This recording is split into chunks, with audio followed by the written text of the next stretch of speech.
Matapos ang 10 taon sa impyerno ng laro, bumalik siya sa nakaraan. Taglay ang lahat ng kakayahan at karanasan sa pakikipaglaban na kanyang nakuha, desididong maghiganti. Paano niya ito makakamit, at anong mga hadlang ang kanyang haharapin? Iyan ang ating aalamin sa ating kwento. Nagsisimula ang kwento sa isang malagim na eksena ng isang babaeng nagngangalang Sua na nakatali sa isang silyang de kuryente, nanginginig ang katawan dahil sa tindi ng kuryente habang inaakala niyang laro lamang ito. At habang isinisigaw ni Woo Hyun ang kanyang pangalan, walang magawa para tulungan siya. Mahina niyang sinabi sa kanya na hindi na niya kaya. Humihingi ng paumanhin ang dalaga ng may kalungkutan.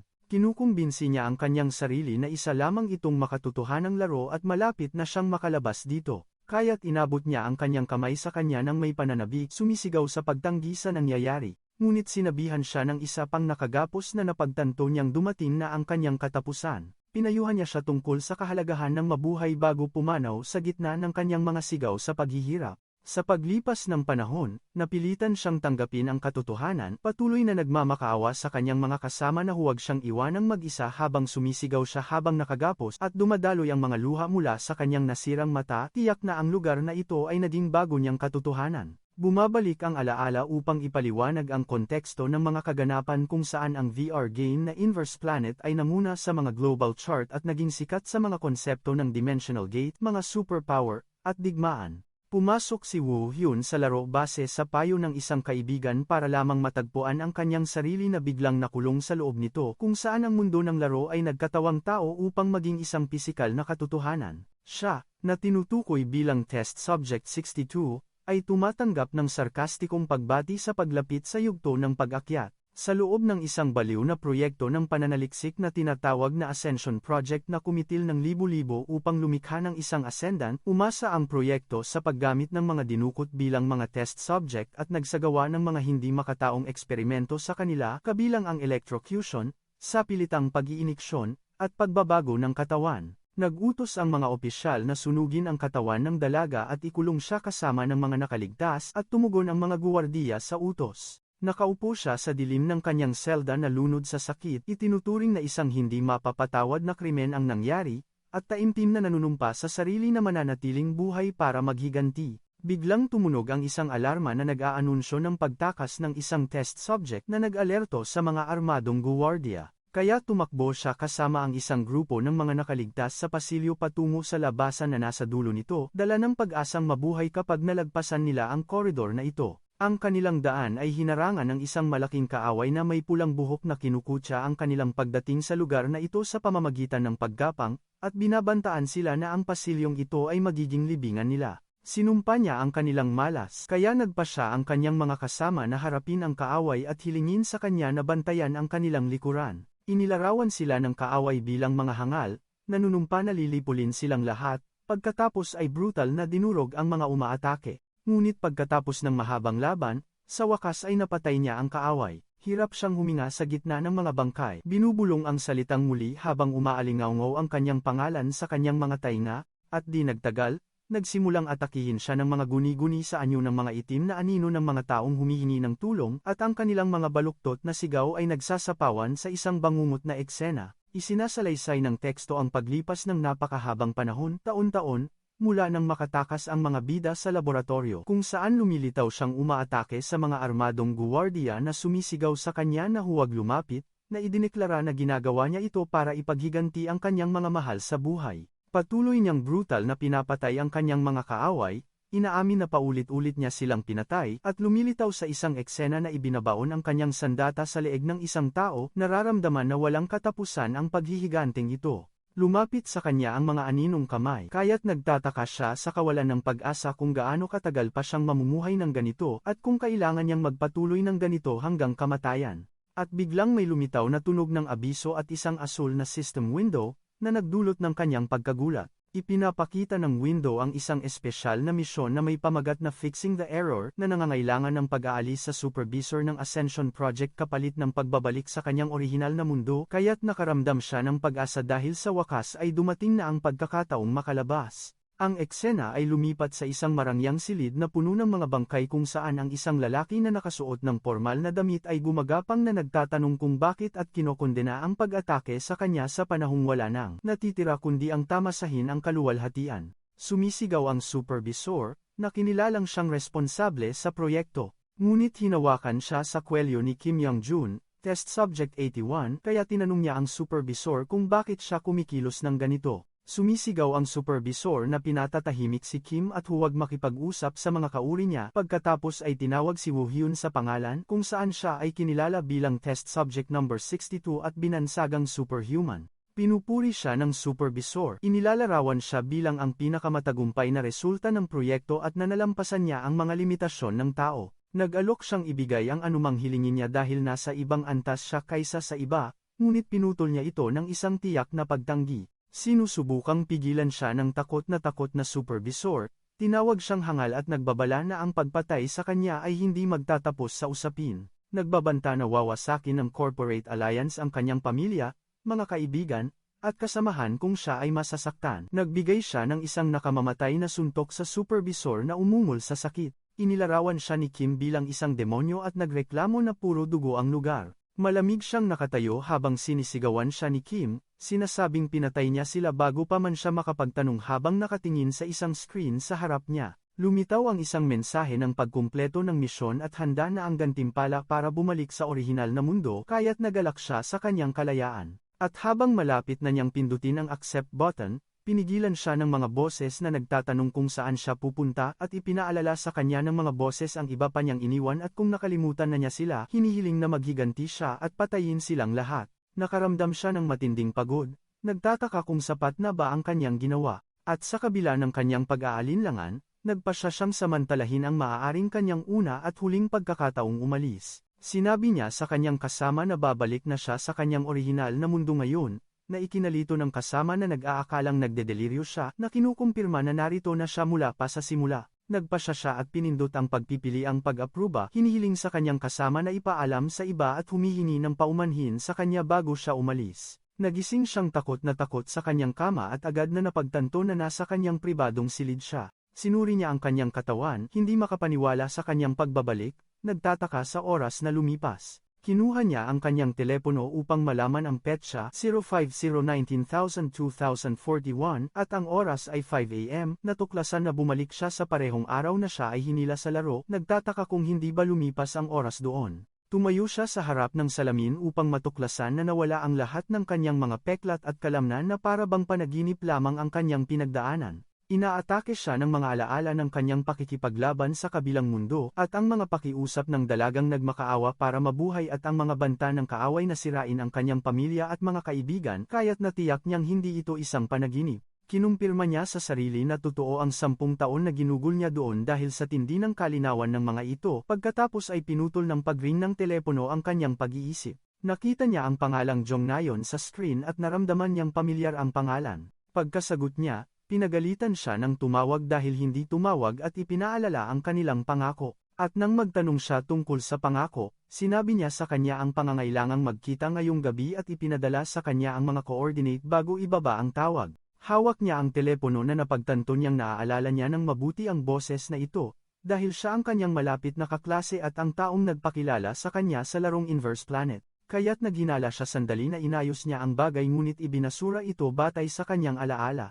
Nagpasya siyang makipagkita muna sa kanya, at pagdating niya, malugod siyang tinanggap ni Nayon na napansin ang kanyang matagal na pagkawala. Tinanong niya siya kung ito ang unang pagkakataon niyang lumabas mula nang matapos ang semestre at inalok siya ng inumin, ngunit tumanggi siya. Kinukumbinsi ang sarili na natatakot siya sa maaaring gawin kung iinom siya sa kanyang kasalukuyang estado. Tinanong siya habang nag-iihaw ng pagkain kung sinubukan niya ang laro tulad ng sinabi niya dati. Kaya't sumagot siya na nagdisenyo siya ng isang karakter at pinanood lamang ang intro bago siya nahila papasok na ikinagulat niya. Sarkastiko siyang tumawa na sa ganitong paraan ay hindi siya naglaro. Kumukulo ang galit sa loob niya na naaalala ang 10 taon ng impyerno na kanyang dinanas dahil sa kanyang rekomendasyon, at mahigpit niyang ikinuyom ang kanyang kamao. Habang ipinapaalala niya sa kanya na nangako siyang regular na lilitaw sa kanyang livestream na itinuturo ang kanyang pangangatawan na maaaring maging sanhi ng kaguluhan sa kanyang channel, napagtanto niya noon na ipinilit lamang niyang maglaro para sa kapakanan ng kanyang channel bilang isang streamer, at kahit na nag-aalinlangan siyang tunay na nangako siya sa kanya,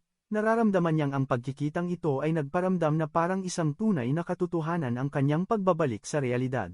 Nakaupo siya sa harap ng kanyang computer na hinahanap ang game developer, nalaman na ang kumpanya ay tinatawag na Planet Earth at nakabase sa Silicon Valley sa Oz. Napagtanto niya ng may kalungkutan na ang pagpunta sa headquarters ay walang mababago, dahil kung sasabihin niya sa kanila ang tungkol sa kanyang pagkahulog sa ibang mundo dahil sa kanilang laro, tiyak na aakusahan nila siya ng kabaliwan. Nag-aalangan siyang makipag-ugnayan sa laro dahil sa takot sa mga hindi kilalang panganib at hindi inaasahang resulta at napabuntong hininga sa harap ng kanyang screen habang iniisip kung ano ang punto ng kanyang ginagawa sa halip na magsaya sa pagkaligtas sa impyernong iyon. Nagpasya siyang makontento na roon at kalimutan ang kabilang mundo, kinukumpirma sa kanyang sarili na ito ang kanyang orihinal at totoong mundo. May tumapik sa kanyang balikat bilang biro habang sinusubukan niyang makisalamuha sa normal na buhay eskwela pagkatapos ng kanyang pagbabalik. Inaanyayahan siya ng kanyang kaibigan na pumunta sa bar, kaya't sinusubukan niyang sumabay sa agos at lampasan ang kanyang pinagdaanan.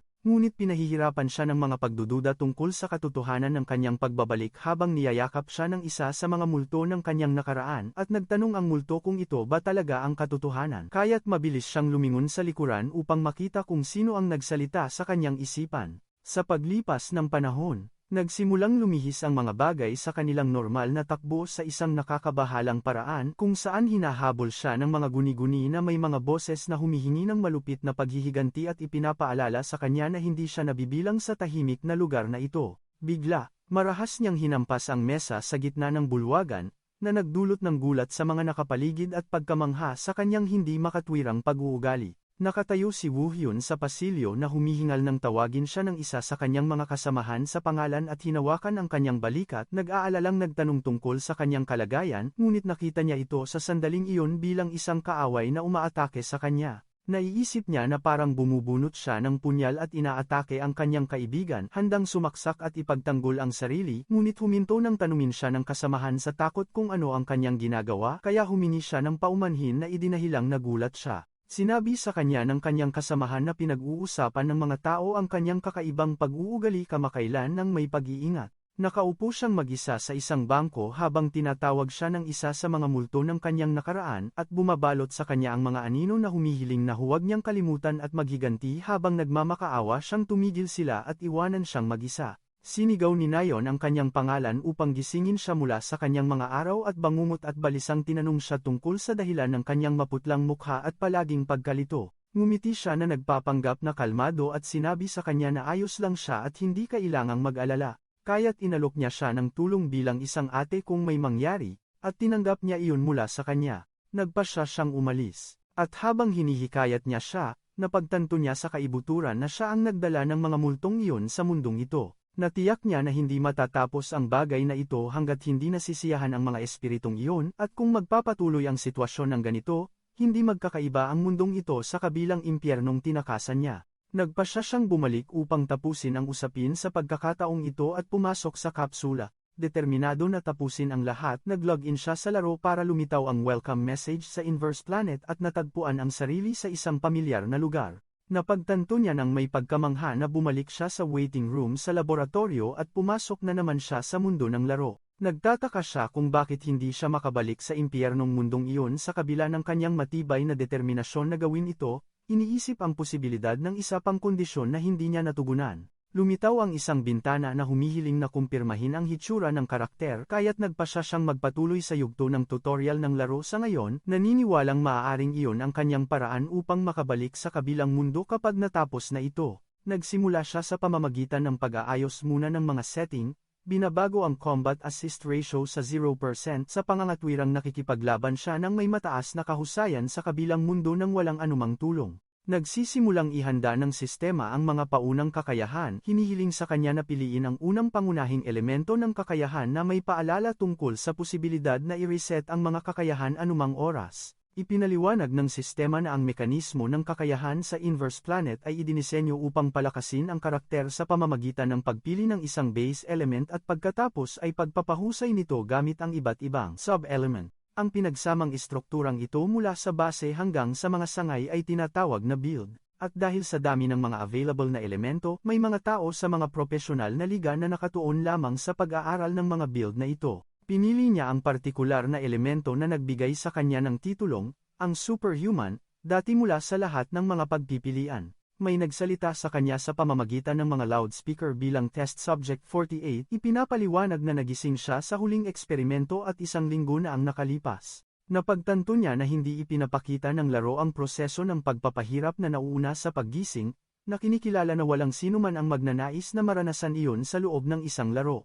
Inanunsyo ng sistema ang pagsisimula ng susunod na eksperimento kaagad at inutusan siyang pumasok. Lumitaw sa harap niya si Etinel, isang makinang pamatay na idinisenyo upang pigilan ang pagwawala ng mga nagising sa Ascension Project at naging sanhi ng pagkamatay ng hindi mabilang na mga test subject. Nagsisimula ang unang misyon sa tutorial na hinihiling sa kanya na talunin ang Etinel gamit ang kanyang kakayahan. Napansin na kaharap niya ang isang prototype ng makina. Isang masakit na alaala ang sumalakay sa kanya ng 1 taong nagmamakaawa sa kanya na tinatawag siyang kapatid na Woo Hyun, humihingi ng kaligtasan habang pinapatay siya ng makina. Isang pulang ilaw ang kumislap mula sa mata ng makina, pagkatapos ay nagsimula itong sumugod sa kanya. Ibinulong niya na ang sitwasyon dito ay eksaktong katulad ng doon. Ipinahayag niya ang kanyang pagkasuklam sa mga mananaliksik na laging gumagawa ng mga karumal-dumal na gawain. Nakipaglaban siya sa makina na iniiwasan ang atake nito at ang makina ay nagdirekta ng sunod-sunod na pag-atake sa kanya, ngunit madali niya itong naiwasan at pagkatapos ay nagbigay ng malakas na suntok. Itinuro niya na ang huling bersyon ng makinang ito ay mapanlinlang dahil maaari itong gumamit ng mga kakayahan, ngunit kinumpirma niya na ang kanyang kinakaharap ngayon ay isang prototype lamang. Ganap niyang sinira ang makina at inanunsyo ng laro ang pagkumpleto ng eksperimento. Pinuri ng laboratorio ang Test Subject 48, inilarawan siya bilang kamangha-mangha, at ang kanyang kahusayan at kakayahan ay hindi maihahambing sa mga normal na test subject. Lumitaw ang isang mensahe para sa matagumpay na pagkumpleto ng unang misyon sa tutorial. At habang malapit ng simulan ng sistema ang susunod na eksperimento, biglang nagkaroon ng kaguluhan sa lugar dahil sa mga nanghihimasok mula sa gobyerno na pumasok na nagdulot ng gulat sa mga mananaliksik na nagtataka kung paano sila nakarating sa lalim na ito. Narinig ang sigaw ng isang mananaliksik at isang mensahe ang ipinalabas na nakadirekta sa lahat ng mga biktima na hindi makatarungang ikinulong sa laboratorio. Hinihiling ng boses sa mga biktima na gamitin ang kanilang buong lakas upang makalabas kaagad, kaya't nakilala niya ang may-ari ng boses. Nagsisimula ang ikalawang misyon sa tutorial na naglalayong tumakas mula sa laboratorio palabas, kaya't nagpasya siyang umalis muna. Mabilis siyang tumakbo habang nagtataka sa bilang ng mga pagsabog na kanyang narinig. Nakarating siya sa isang ganap na wasak na pasilyo na puno ng mga labi kung saan may nasilayan siyang isang bagay sa gitna ng kaguluhan. Nakikinig siya sa isang boses na nagmumula sa isang communication device na nagsasabing ang tanda ng Interdimensional Administration Office ay nagpapahiwatig na hindi siya isang kaaway, kundi isang biktima. Napagtanto ng nagsasalita na ang kanyang pagdating sa lugar na ito ay nangangahulugang balak niyang tumakas kaya't inalok niya siya ng tulong. Sinabi sa kanya ng nagsasalita na maaari siyang pumili ng anumang sandata na gusto niya mula sa silid. Pagkatapos ay binigyan niya siya ng isang aparato upang magpadala ng senyales kapag nakarating na siya sa labas upang mailabas siya ng opisina. Tinitingnan niya ang wireless device at mga sandata habang nagtataka kung namatay na ba ang nagsasalita habang lumilitaw sa isang malungkot na eksena. Napagtanto niya habang hawak ang isang bareta na ito ay isang cinematic na eksena lamang na kinakailangan para sa pag-usad ng mga kaganapan sa laro. Sa kabila nito, nakaramdam siya ng pandidiri sa sitwasyong ito. Lumipat ang eksena kay Kang Soil, isang propesyonal na tagalikha ng nilalaman sa paglalaro na napabuntong hininga sa pagkainis dahil nasaktan ang kanyang pagmamalaki bilang isang perpeksyonista dahil sa kailangang laruin ang sikat na larong Inverse Planet. Kinukutya ng mga followers sa live chat ang kanyang pagrereklamo, ipinapaalala sa kanya na ito ay isang parusa na sila mismo ang nagpasya. Kinumpirma ni Soil na siya ay isang babaeng laging tumutupad sa kanyang mga pangako sa kanyang mga followers. At sa kabila ng mga akusasyon ng mga followers na nagsinungaling siya dati tungkol sa pagpili ng laro, inanunsyo niya ng may pekeng ngiti ang pagsisimula ng pagpapatupad ng parusa na siyang pagdanas sa laro. Lumikha siya ng karakter at pinili ang kakayahang apoy dahil mukha itong astig ng hindi binabago ang default na hitsura. Pagdating sa mga setting ng tulong sa labanan, ipinahihiwatig ng sistema na ang default ratio ay 50% upang tumulong sa paggalaw at pagwawasto ng mga postura. Hinahamon siya ng mga followers na itakda ang ratio sa 0% at kinukutya ang kanyang takot kaya't lumitaw ang isang mensahe ng misyon na nag-aalok ng gantimpalang 500 tanolimuon para sa pagtatapos ng yugto ng tutorial ng walang tulong. Napagtanto niya na ang porsyento ng mga manlalaro na naglalaro ng walang tulong ay halos 0%. Bagamat tiwala sa kanyang mga kasanayan, Nag-atubili siya noong una na isinasaalang-alang na masama ang ideya na parang nagkokontrol gamit ang isang pangatlong braso. Sinusubukan niyang iwasan ang hamon, ngunit tinutokso siya ng halaga ng gantimpalang pera. Agad siyang pumayag na may kumikinang na pera sa kanyang mga mata na nagdulot ng pangungutya ng mga followers sa kanyang mabilis na pagbabago ng paninindigan para sa pera. Masigasig niyang inihayag na maglalaro siya ng walang tulong hanggang sa matapos ang pagsasanay. Ipinahayag ng mga followers ang kanilang pag-aalala at pagdududa tungkol sa kanyang kakayahang gawin ito. Ipinaalala nila sa kanya na napatay na siya dati sa loob ng 2 minuto ni Eternal pagkatapos magsimula at nagreklamo siya na inihahagis ng laro ang manlalaro sa isang laban ng walang paliwanag. Inamin ng mga followers na maganda na ang tumagal ng 2 minuto, ngunit ang pakikipaglaban sa makinang iyon na may isang kakayahan at walang tulong ay halos imposible. Sa loob ng laro, iniisip niya na kailangan lang niyang tumakas pagkatapos makakuha ng radyo at sandata. Nagulat siya sa pagsisimula ng automatikong paghahanap ng koponan para sa misyon na Escape the Lab, na nangangailangan ng 4 na manlalaro. Umaasa siyang mabuhat tulungan ng mga kasamahan sa koponan upang makapasa sa misyon, ngunit kinukutya siya ng mga followers. Nabigo ang paghahanap ng koponan, kaya't nagsimula ang sistema ng mas malawak na paghahanap. Ipinaliwanag ng mga followers na ang pagtutugma ay ginagawa lamang sa mga manlalaro na may parehong ratio ng tulong, ibig sabihin ang kanyang mga kasosyo ay mga baliw na naglalaro ng walang tulong tulad niya. Napagtanto niya ang kanyang kalagayan at iniisip na kanselahin ang misyon dahil sa takot na baka kailanganin niyang buhatin ang koponan. Biglang nagtagumpay ang pagtutugma, at sumali siya sa isang misyon na kasalukuyan ng nagaganap sa kabila ng kanyang desperadong pagtatangkang kanselahin. Sumigaw siya natapos na siya para lamang biglang matagpuan ang sarili sa lugar. Nakatayo siyang tulala sa pasilyo habang pinapanood ang mga labi ng mga sirang robot at mga kislap na lumilipad mula sa mga ito, nagtataka kung ano ang nangyari. Naghari ang pagkamangha sa kanya at sa kanyang mga taga-subaybay dahil lahat ay tumatangging maniwala sa nangyayari, itinuturing na ang bagay ay higit pa sa biro at seryoso nilang tinatanong kung totoo ito at mayroong isang manlalaro na dumadaan sa yugto ng tutorial ng walang anumang tulong, nagdududa na siya ay isang profesional na gumagamit ng alternatibong account dahil walang profesional na makakagawa niyon sa ganitong paraan. Napansin ng mga taga-subaybay nang may pagkamangha na nagawa niyang alisin ang isang malaking bilang ng mga makinang ethanol nang walang tulong at walang paggamit ng anumang baril. Napagtanto niyang natagpuan niya ang perpektong carry, isang taong magpoprotekta sa koponan at magdadala nito sa panalo, kaya't nagpasya siyang hanapin siya kaagad. Lumitaw si Woo Hyun sa gitna ng madilim na pasilyo na may tumutulong dugo mula sa kanyang sandata at katawan. Lumapit si Soil sa kanya nang may matinding pag-iingat na sinusubukang makuha ang kanyang atensyon. Bigla siyang lumingon sa kanya at inatake siya sa pag-aakalang isa siyang kaaway. Kaya't sumigaw siya na nagmamakaawang iligtas ang kanyang buhay. Huminto siya sa huling sandali na humihingi ng paumanhin para sa kanyang pagkakamali matapos mapagtanto na hindi siya isang kaaway. Habang napapansin niya ang kanyang malakas na pagdurugo, balak niyang umalis. Kaya't nahihiya siyang nagtanong kung maaari siyang sumama dahil nasa iisang koponan sila. Tumatakbo siya sa likod niya na nagpapakilala bilang isang content creator, streamer, at humihingi ng kanyang pahintulot na lumabas sa kanyang live broadcast. Tinitiyak niya sa kanya na aktibo ang privacy mode at itatago ang kanyang mukha, ngunit bigla siyang huminto na nagdulot ng kanyang pag-aalala. Biglang tumunog ang mga sirena na nag-aanunsyo ng pagtakas ng isang test subject at nagutos na patayin siya kaagad at hindi na kailangang hulihin siyang buhay. Natakot si Soil na nagtatanong kung bakit tumataas ng ganito ang hirap ng tutorial stage.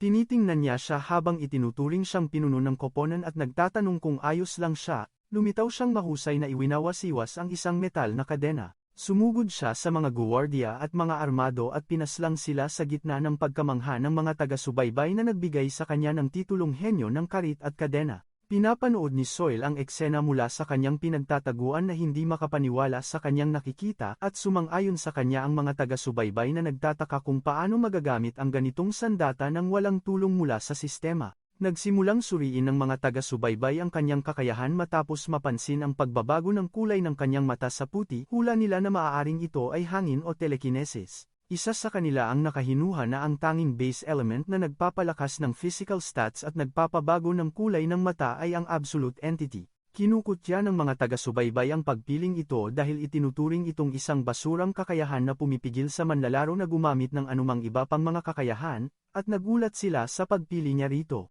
Ipinaliwanag na ang kakayahang absolute entity ay isa sa iba't ibang pangunahing kakayahan sa laro dahil pinapalaki nito ang physical stats at resistensya sa mga kasanayan, ngunit ang kapalit nito ay ang pagpigil sa mismong manlalaro na gumamit ng mga kakayahan. Kinumpirma ng komunidad ng laro na dapat iwasan ng lubusan ang kakayahang ito at ipinapayo na iwanan ang koponan na may kasamang manlalaro na nagtataglay nito. Nagulat si Soil sa pagpili ng isang kakayahan na pumipigil sa mga kakayahan sa isang larong umaasa sa mga ito habang kinukuwestiyon ng mga taga-subaybay ang posibilidad na lumaban ng wala ito na itinuturo na ang mga puting mata ay kumukumpirma sa paggamit nito. Iminungkahi ng ilan na maaaring maging kapaki-pakinabang ang pagpapahusay sa pisikal sa isang laban ng walang teknikal na tulong, ngunit nagtataka sila sa pagkamangha kung paano siya makakagalaw ng may ganitong kasanayan habang nasa level 1 pa lamang. Patuloy na pinupunit ni Woo Hyun ang kanyang mga kaaway gamit ang kadena at carrot. Sa gitna ng mga tanong tungkol sa kanyang tunay na pagkatao, nakatayo siya sa ibabaw ng mga bangkay ng kanyang mga kaaway habang umaalingaw-ngaw sa kanyang isipan ang mga boses na nagsasabing hindi ito sapat.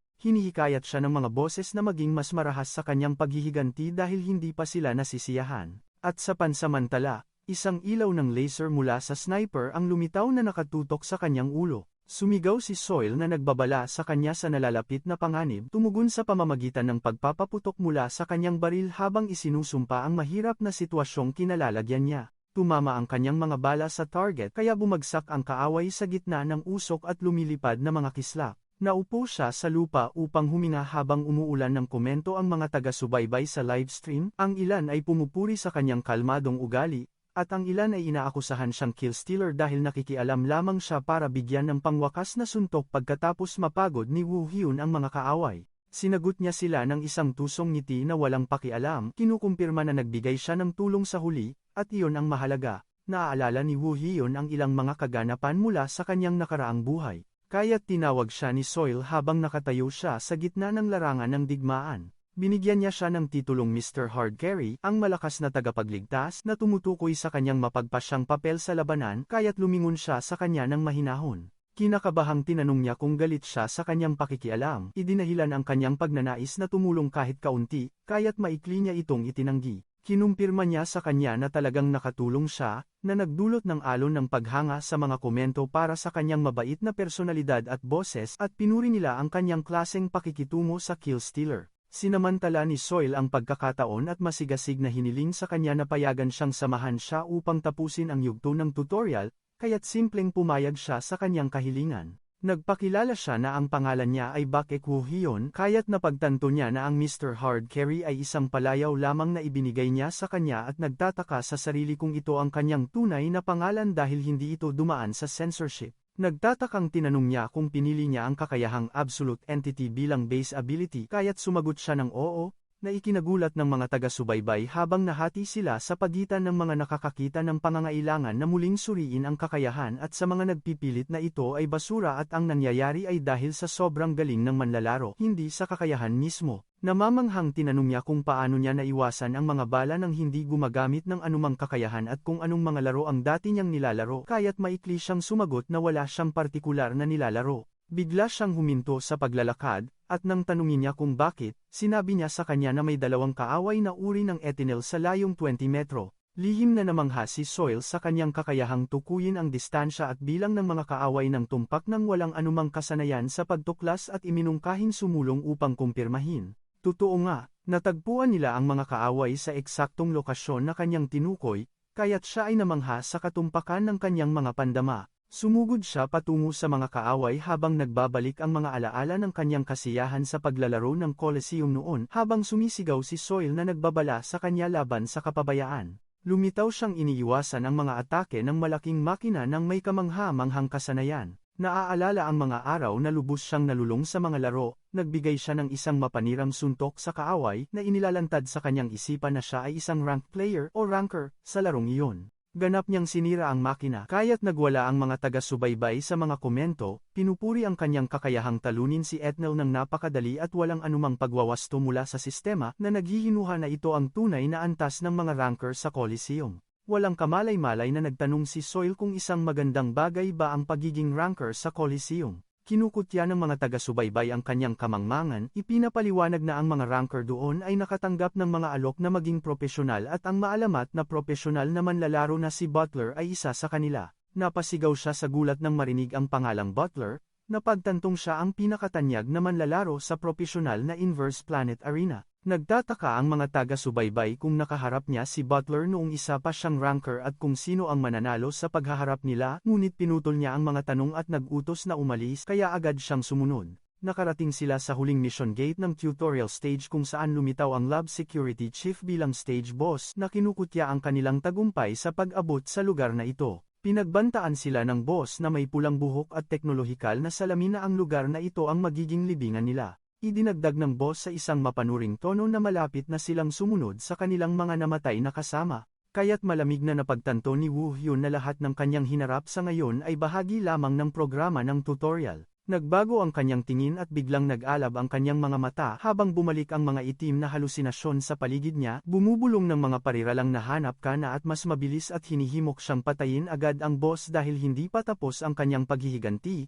Sumisigaw ang boss na nagbabanta na huwag nilang isiping umalis ng buhay sa lugar na iyon, hindi alam ang impyernong naghihintay sa kanya. Nagpaputok si Soil mula sa kanyang machine gun para magbigay ng cover sa kanyang kasamahan, ngunit nagulat siya sa paglitaw ng isang energy shield sa paligid ng boss na humaharang sa mga bala na nagtataka sa dahilan ng pagkakaroon ng particle barrier. Kinukutya ng mga followers sa chat ang kanyang kamangmangan, ipinapaliwanag na ang security chief ay isang awaken kaya natural lang na magkaroon siya ng mga ganitong kakayahan bilang isang boss at tinutuya ang kanyang pagtatangkang tapusin ang laban gamit lamang ang mga bala. Sa kabila nito, sumisigaw siya at tinatawag siya para sabihing magbibigay siya ng fire cover mula sa kanyang posisyon habang sarkastikong nagkokomento ang mga followers sa bilis ng kanyang lubos na pag-asa sa kanya para iligtas ang sitwasyon. Mahusay na iniiwasan ni Woo Hyun ang atake ng malaking boss habang kinukutya nito ang nangyayari na parang laro lamang. Marahas na umatake ang boss at lumipad ang mga pulang kislap, ipinapahayag ang kanyang pagnanais na pagpira-pirasuhin ang kanyang kalaban upang kahit kaunti ay masiyahan ang mga multo ng kanyang nakaraan.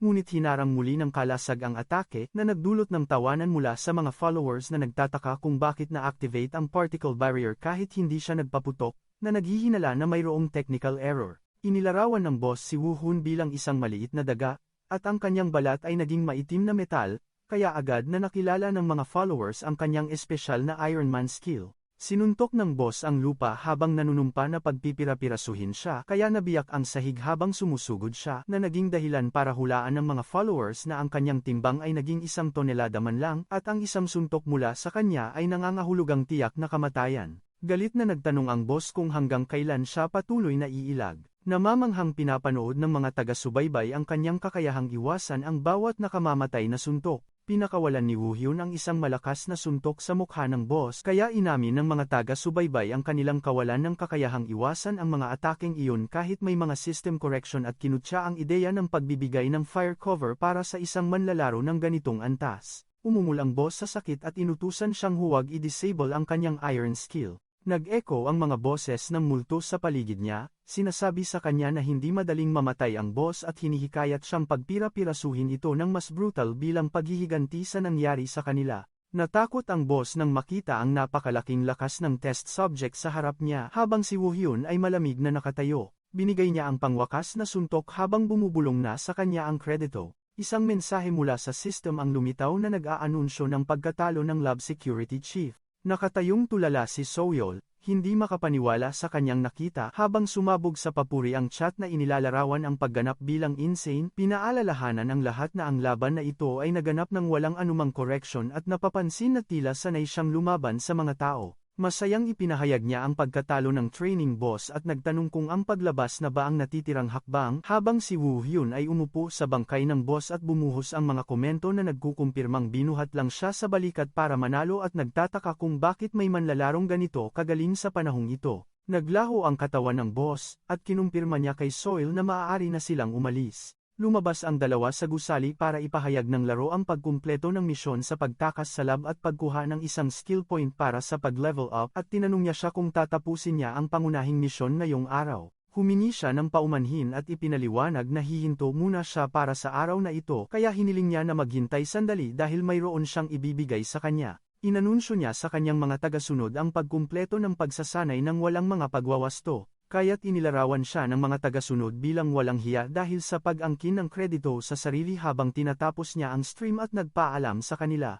Nagpasalamat siya sa paghihintay nito, kaya tinanong niya kung ano ang kailangan niya. Nag-aalangan siyang hilingin sa kanya na regular na sumali sa kanyang mga broadcast. Nagtatanong siya tungkol sa uri ng kanyang broadcast kaya ipinaliwanag niya na nilalaro niya ang mga pangunahing misyon ng Inverse Planet at kung minsan ay nakikipaglaban sa mga player versus player na laban. Masigasig siyang nag-alok na ayusin ang kanyang schedule ng broadcast ayon sa kanyang schedule bukod pa sa pagbabayad ng malaking halaga ng pera kapalit ng kanyang pagpapakita. Humingi siya ng paumanhin sa alok kaya napagtanto niya mula sa kanyang ekspresyon sa mukha na hindi niya ito makukumbinsi at tinanggap ang kanyang pagtanggi. Tinanong niya kung maaari niya siyang idagdag bilang kaibigan, kaya pumayag siya. Pagkatapos ay nagpaalam siya sa kanya, ipinapahayag ang kanyang kasiyahan sa paglalaro kasama siya at hiniling sa kanya ang isang magandang oras bago maglaho ang katawan ng kanyang karakter. Isang mensahe ang lumitaw para sa pag-alis ni Kang Soil at pagtatapos ng programa ng tutorial. Nakatayo siyang mag-isa na may dugo sa kanyang mukha, nagtataka sa pagkalito at pagkabalisa kung bakit hindi siya bumalik sa kabilang panig kahit tapos na ang pagsasanay. Habang hindi niya napagtanto kung ano ang nangyayari, ang komunidad ng laro ay nagpapalaganap ng mga teorya tungkol sa pagtatapos ng yugto ng tutorial ng walang mga pagwawasto at walang mga baril na produkto ng paggamit ng mga programa sa pag-hack. At sa pansamantala, isang hindi kilalang manonood na may bilang na 62 ang nagpadala ng malaking donasyon na may isang misteryosong mensahe na nagtatanong tungkol sa pakiramdam ng pagbabalik sa totoong mundo na tumutukoy sa hinaharap na idudulot ng gameplay na ito. Sa madaling araw sa loob ng Korean branch ng Planet Earth Company na gumagawa ng larong Inverse Planet, ang mga empleyado ay nahaharap sa isang sitwasyong hindi pa nangyari na sanhi ng isang solong gumagamit. Pinanood ng mga empleyado ang isang replay ng nangyari sa pagkamangha, hindi makapaniwala sa kanilang mga mata. Pinag-uusapan ng mga empleyado kung paano nagawang durugin ng manlalaro ang guard captain ng walang anumang pagwawasto o armas na binabanggit na ang online community ay lubos na kumbinsido na siya ay isang hacker at tinatakot ang mga message board ng kumpanya na humihingi ng paliwanag. Seryosong nagtaka ang isa sa kanila kung sigurado ba silang walang hack, kaya kinumpirma ito ng iba. Kinumpirma ng responsableng empleyado na sinuri niya ang lahat simula sa paglikha ng karakter at walang nakitang talaan ng mga pagbabago sa pamamagitan ng mga panlabas na programa. Binanggit niya na nakakita na siya ng maraming hacker na tumatagos sa mga pader o nawawala, ngunit hindi pa siya nakakita ng mga ganitong galaw dati.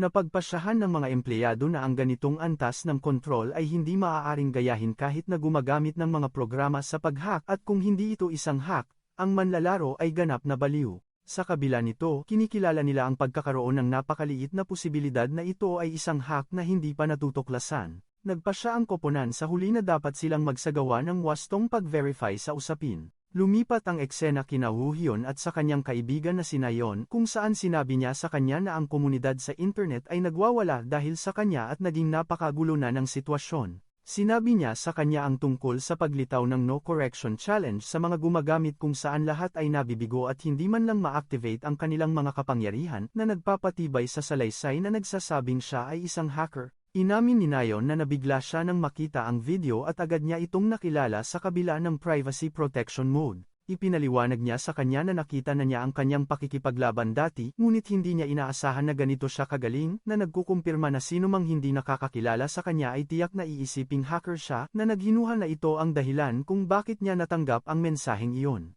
Nagtatanong siya tungkol sa mensahe, kaya sinabi niya sa kanya na nakatanggap siya ng mensahe mula sa sangay ng Planet Earth sa Korea. Ipinaliwanag ni Nayeon na nais ng kumpanya na i-verify kung gumagamit siya ng mga programa sa pag-hack o hindi. Ipinakita niya sa kanya ang mensahe na dumating sa kanya sa pamamagitan ng live stream ng streamer na si Kang Soil, na humihiling na makipag-ugnayan sa kanya. Binanggit niya na ang pakikialam mismo ng kumpanya ng laro para i-verify ang isang hack ay makakaakit ng malaking pulutong ng tao at tinanong siya kung papayag siya. Pinag-isipan niya ang bagay na iyon, itinuturing na ito ang kanyang tanging pagkakataon na makipag-ugnayan sa mga developer at marahil ay makakuha ng clue tungkol sa kabilang mundo kung lilitaw ang isang mataas na opisyal. Sinabi niya sa kanyang kaibigan na nagpasya siyang gawin ito sa kabila ng kanyang dating pag-aalangan kaya pinuri niya ang kanyang desisyon. Pinayuhan niya siya sa pangangailangan na linisin ang kanyang pangalan kung balak niyang magpatuloy sa paglalaro upang hindi siya tawaging hacker ng lahat, ngunit nagpakita siya ng kawalan ng interes na binanggit na walang makakakilala sa kanya dahil hindi naman nakita ang kanyang mukha. Ipinagtanggol ni Nayon na ang kanyang estilo ng pakikipaglaban ay napakakaiba kaya't makikilala pa rin siya kahit na magpalit siya ng pangalan at walang sinuman kahit sa mga propesyonal na lumalaban gamit ang mga kakaibang kasanayan tulad niya.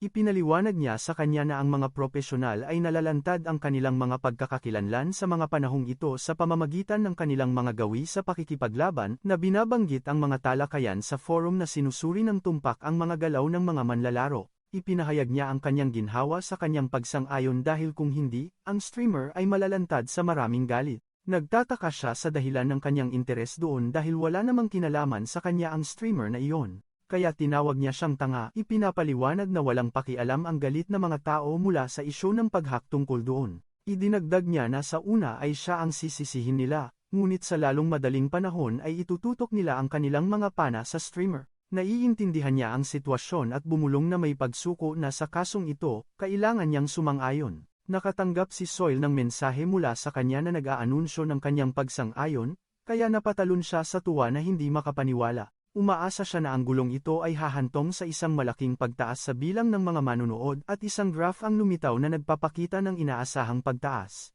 Inaasahan niya nang may pananabik na makita ang isang makasaysayang eksena na hindi pa nangyari dati sa laro, ang Inverse Planet. Nag-anunsyo siya ng isang live stream upang linawin ang katotohanan ng kontrobersiyang ibinangon tungkol sa kanyang paggamit ng mga cheat program. Pagkalipas ng 4 na araw, nakatayo si Woo-hyun sa loob ng laro na nakasuot ng bagong damit bilang paghahanda para sa broadcast. Mainit siyang tinanggap ni Soil sa kanilang pagkikita. Napansin niya sa kanyang sarili na hindi siya pinaghihinalaan nito, bagaman nakita niya ng malapitan ang kanyang mga galaw, at inamin niya na mahina ang ebidensyang ibinibigay ng mga tao. Idinagdag niya na hindi niya siya pinaghihinalaan dahil sa kanyang nakakabaliw na killer looks na nagpalayo sa ideya ng pandaraya sa kanyang isipan, na binibigyang katwiran ito bilang kutob lamang na tahimik niyang tinanggap. Sinabi niya sa kanya na simulan na ang broadcast kung handa na siya, kaya pumayag siya. Binuksan niya ang broadcast na tinatanggap ang malaking manonood na matagal nang naghintay habang bumubuhos ang magkasalungat na komento sa pagitan ng paghingi ng paglilinaw, pag-aakusa ng pandaraya, at panunuya. Namangha siya sa bilang ng mga manonood na umabot sa 10,000 kaagad pagkatapos magsimula at ipinakilala muli ang kanyang panauhin, si Woo-hyun. Ipinakilala niya ang kanyang sarili kaya nag-alab ang mga komento sa pag-atake at panunuya sa kanya, at napilitan siyang bantaan sila na isasara ang chat kung hindi sila susunod sa paggalang. Tinanong niya ang kanyang opinyon sa kontrobersya bago magsimula ang aktwal na pag-verify. Malamig siyang sumagot na nakakatawa ang bagay na ito, na nag-udyok sa mga komentarista na tuyain ang kanyang kayabangan. Isang tagasunod ang nagtanong kung paano linawin kaya sumagot siya na nag-imbita sila ng isang espesyal na panauhin para sa pag-verify. Isang lalaking nakasuot ng formal na damit ang lumitaw sa meeting arena. Ipinakilala ng lalaki ang kanyang sarili bilang si Park Hyung-hyun, pinuno ng unang operations team sa sangay ng Planet Earth Company sa Korea at may titulong GM sa itaas ng kanyang ulo na nagdulot ng pagkamangha sa mga tagasunod at nagpatunay sa kaseryosohan ng sitwasyon. Napagtanto ni Woo-hyun na ang taong ito ay isang mataas na opisyal at maaaring may alam tungkol sa kabilang mundo at nagpasya siyang tanungin siya pagkatapos ng pag-verify. Nagpasalamat ang opisyal kay Soil at sa kanya sa pagdalo. Palihim na napansin ng opisyal na mukha siyang ordinaryo sa labas. Inutusan sila ng opisyal na tumungo sa lugar ng pag-verify. Nakarating sila sa isang personal na advanced training room, na hindi pa niya nakita sa kabilang mundo dati. Ipinaliwanag ng opisyal na ang pag-verify ay gagawin sa pamamagitan ng pagsubaybay sa ilang mga laban upang matiyak na walang tulong mula sa labas. Pumayag siya sa mga pamamaraan. Naghahanda siyang lumaban. Isang malaking robot pangsanay ang lumitaw at nakilala ito ng mga taga-subaybay bilang isang medium version ng Athenol na nag-iisip kung kaya niya itong talunin gamit ang kanyang kasalukuyang mga kakayahan. Ang uri ng laban na pinili ay laban hanggang kamatayan laban sa medium robot, at mukhang nag-aalala si Soil habang hinihiling niya na magtiwala ito sa kanya. Tumawa siya na tinutuya ang sitwasyon kung saan sila maglalaban hanggang kamatayan. Nagulat ang opisyal nang makitang nawala siya sa kanyang kinaroroonan. Sumugod siya patungo sa robot at sinimulang durugin ito habang sinusubukan ng opisyal na sabihin sa kanya ang mga patakaran ng laban. Nagtataka ang mga tagasunod sa chat kung dinudurog ba niya ang medium level na ethanol gamit ang kanyang mga kamay ngayon na binabanggit na kilala ang robot na ito sa tibay nito kahit laban sa mga martilyo habang ang iba ay nagpapahayag ng kanilang takot at awa para sa robot dahil sa marahas na eksena. Lumitaw siyang brutal na tinatanggal ang ulo ng robot, kaya lumitaw ang isang mensahe mula sa sistema na nagkukumpirma na walang natuklasang panghihimasok mula sa panlabas na programa habang bumubulong ang opisyal na siya ay isang baliw na tao. Kinukumpirma ng opisyal sa kanyang sarili na ang nakikita niya ay hindi maaaring maging isang hack sa anumang paraan. Itinapak niya ang kanyang paa sa lupa at inihayag ang pagtatapos ng pagsubok. Inanunsyo ni Official Park na wala silang natuklasang paggamit ng mga panlabas na programa sa nakaraang laban, ngunit binanggit na masyadong maikli ang bintana ng pag-verify para sa pinal na paghatol. Hinihiling ni Park na lumaban siya ayon sa isang partikular na paraan na kanilang ididikta, kaya agad siyang pumayag habang napagtanto ng mga tagasunod na ang pamamaraang ito ay naglalayong tiyakin kung gumagamit siya ng hack para sa automatikong labanan. Ipinaliwanag na ang mga programa sa automatikong labanan ay kinokontrol ang karakter sa pamamagitan ng software at hindi makakalaban sa eksaktong estilo na nais ng gumagamit. Kaya ang pagtukoy ng paraan ng pagkapanalo ng maaga at pagsunod dito ay nagpapatunay ng kawalan ng pag-hack. Nagpasalamat ang opisyal sa kanya at hiniling sa kanya sa pagkakataong ito na putulin ang mga ulo ng tatlong medium-level na training robot gamit lamang ang chain sickle para maipakita niya ang kanyang pag-unawa sa misyon. Lihim na nagtataka ang opisyal kung ano ang nangyayari, naniniwalang ang kondisyong ito ay dapat na lubhang hindi paborable para sa manlalaro, ngunit napansin niya nang may pagkamangha na hindi siya nagpapakita ng anumang damdamin na matatalo siya. Nagsimula ang laban sa bilis ng kidlat. Ginamit niya ang karit na may mataas na kasanayan. Nakatayo siya sa gitna ng mga durog na bagay pagkatapos matupad ng wasto ang misyon. Masiglang sumisigaw si Soyol na nagkukumpirma na hindi niya lamang ginuguni-guni ang mga bagay noon at ipinapakita sa mga tagasunod kung paano gumagalaw ang chain sickle na parabang ito ay isang buhay na nilalang habang nagtataka ang mga tagasunod sa kanilang napanood. May mga nagkomento na ang karit ay mukhang isang sirang, sobrang lakas na sandata habang ang iba ay sumasagot na ang tao ang sira, hindi ang sandata, lalo na't ang chain sickle ay karaniwang ginagamit lamang para sa malapitang pananaksak. Nakatayong namangha ang opisyal sa kanyang nakikita habang inaamin na ang ganitong antas ng kontrol ay hindi maaaring gayahin kahit na may mga hack at kung hindi siya isang hacker kung gayon ay ganap siyang baliw. Ang pagnanais ng opisyal para sa kaalaman ay tumitindi bilang isang game manager at nagtataka siya kung tunay na kaya ni Woo Hyun na talunin ang isang advanced na training robot na mayroon lamang isang base element. Nagpasya ang opisyal na magsagawa ng huling pagsubok dahil sa kanyang pagnanais na malaman pa. Isang bagong malaki at nakakatakot na robot ang lumitaw sa arena. Nagulat ang mga tagasunod sa paglabas ng bagay na iyon, na iniisip na lumampas na sa linya ang opisyal at nais ng pagdanak ng dugo na binabanggit na kung manalo siya. Opisyal siyang kikilalanin bilang isang tao na may antas ng hacker ng pambansang konseho. Ang bagong robot ay ipinakilala bilang Advanced Training Robot, Late Version Ethel. Nagpalitan sila ng tingin ng advanced na robot. Isang nakakatakot na ngiti ang lumitaw sa mukha ng robot na si Ethel na nagpaalab sa kanyang galit. Nagsimula ang marahas na sagupaan kung saan nagpakawala ng malakas na suntok ang robot na nahirapan niyang iwasan. Patuloy na matindi ang labanan, at nagpakita siya ng kahanga-hangang kasanayan sa pag-iwas. Napagtanto niya na ang kalaban na ito ay nasa ibang antas kumpara sa medium level at ang pagtanggap ng isang tama ngayon ay nakamamatay. Napansin niya na ang pisikal na tibay ng robot ay nasa ibang saklaw at hindi man lang ito apektado ng kanyang mga atake. Nagpasya siyang magpatuloy sa pag-atake hanggang sa magtagumpay ang isa sa kanyang mga atake. Ipinahayag ng mga tagasunod ang kanilang takot at paghanga ng sabay na binabanggit na sapat na ang isang suntok para patayin siya, ngunit tumanggi siyang tamaan, na inilalarawan ang bagay bilang kabaliwan. Inamin ng opisyal na hindi niya inakalang kaya niyang harapin ang isang advanced na robot ng harapan gamit ang iisang base element, na binanggit na mukha siyang talunan noong una. Ngunit napansin niya ngayon na nagsimula na niyang unti-unting daigin ang robot mula pa kanina. Matapos durugin ang robot ng isang malakas na suntok, wala nang nakitang dahilan ang administratibong opisyal para magpatuloy pa sa panunood. At sa pagkumpleto ng pagkolekta ng mga kinakailangang data para sa pag-verify, inalis ang training robot mula sa arena, na agad niyang napagtanto. Nagtanong si Soil sa opisyal tungkol sa mga resulta ng pag-verify para kumpirmahin niya naman at tiyak na walang interbensyon mula sa panlabas na programa. Ipinapaliwanag sa isang simpleng parirala na ang nangyari ay hindi electronic hacking, na nagdulot ng kabaliwan sa komunidad ng laro na nagtaka kung paano hindi iyon hacking, habang kinumpirma ng iba na walang bisa ang mga akusasyon matapos ang opisyal na pahayag ng administrasyon, at ang post na nag-aakusa sa kanya ng pandaraya ay tinanggal. Nagsalita si Soil sa kanyang mga tagasunod sa isang matagumpay na tono, pinaalalahanan sila na sinabi niya sa kanila na walang pandaraya at tinutuya ang mga nagdududa na ngayon ay hindi na mapabulaanan ang opisyal na pahayag.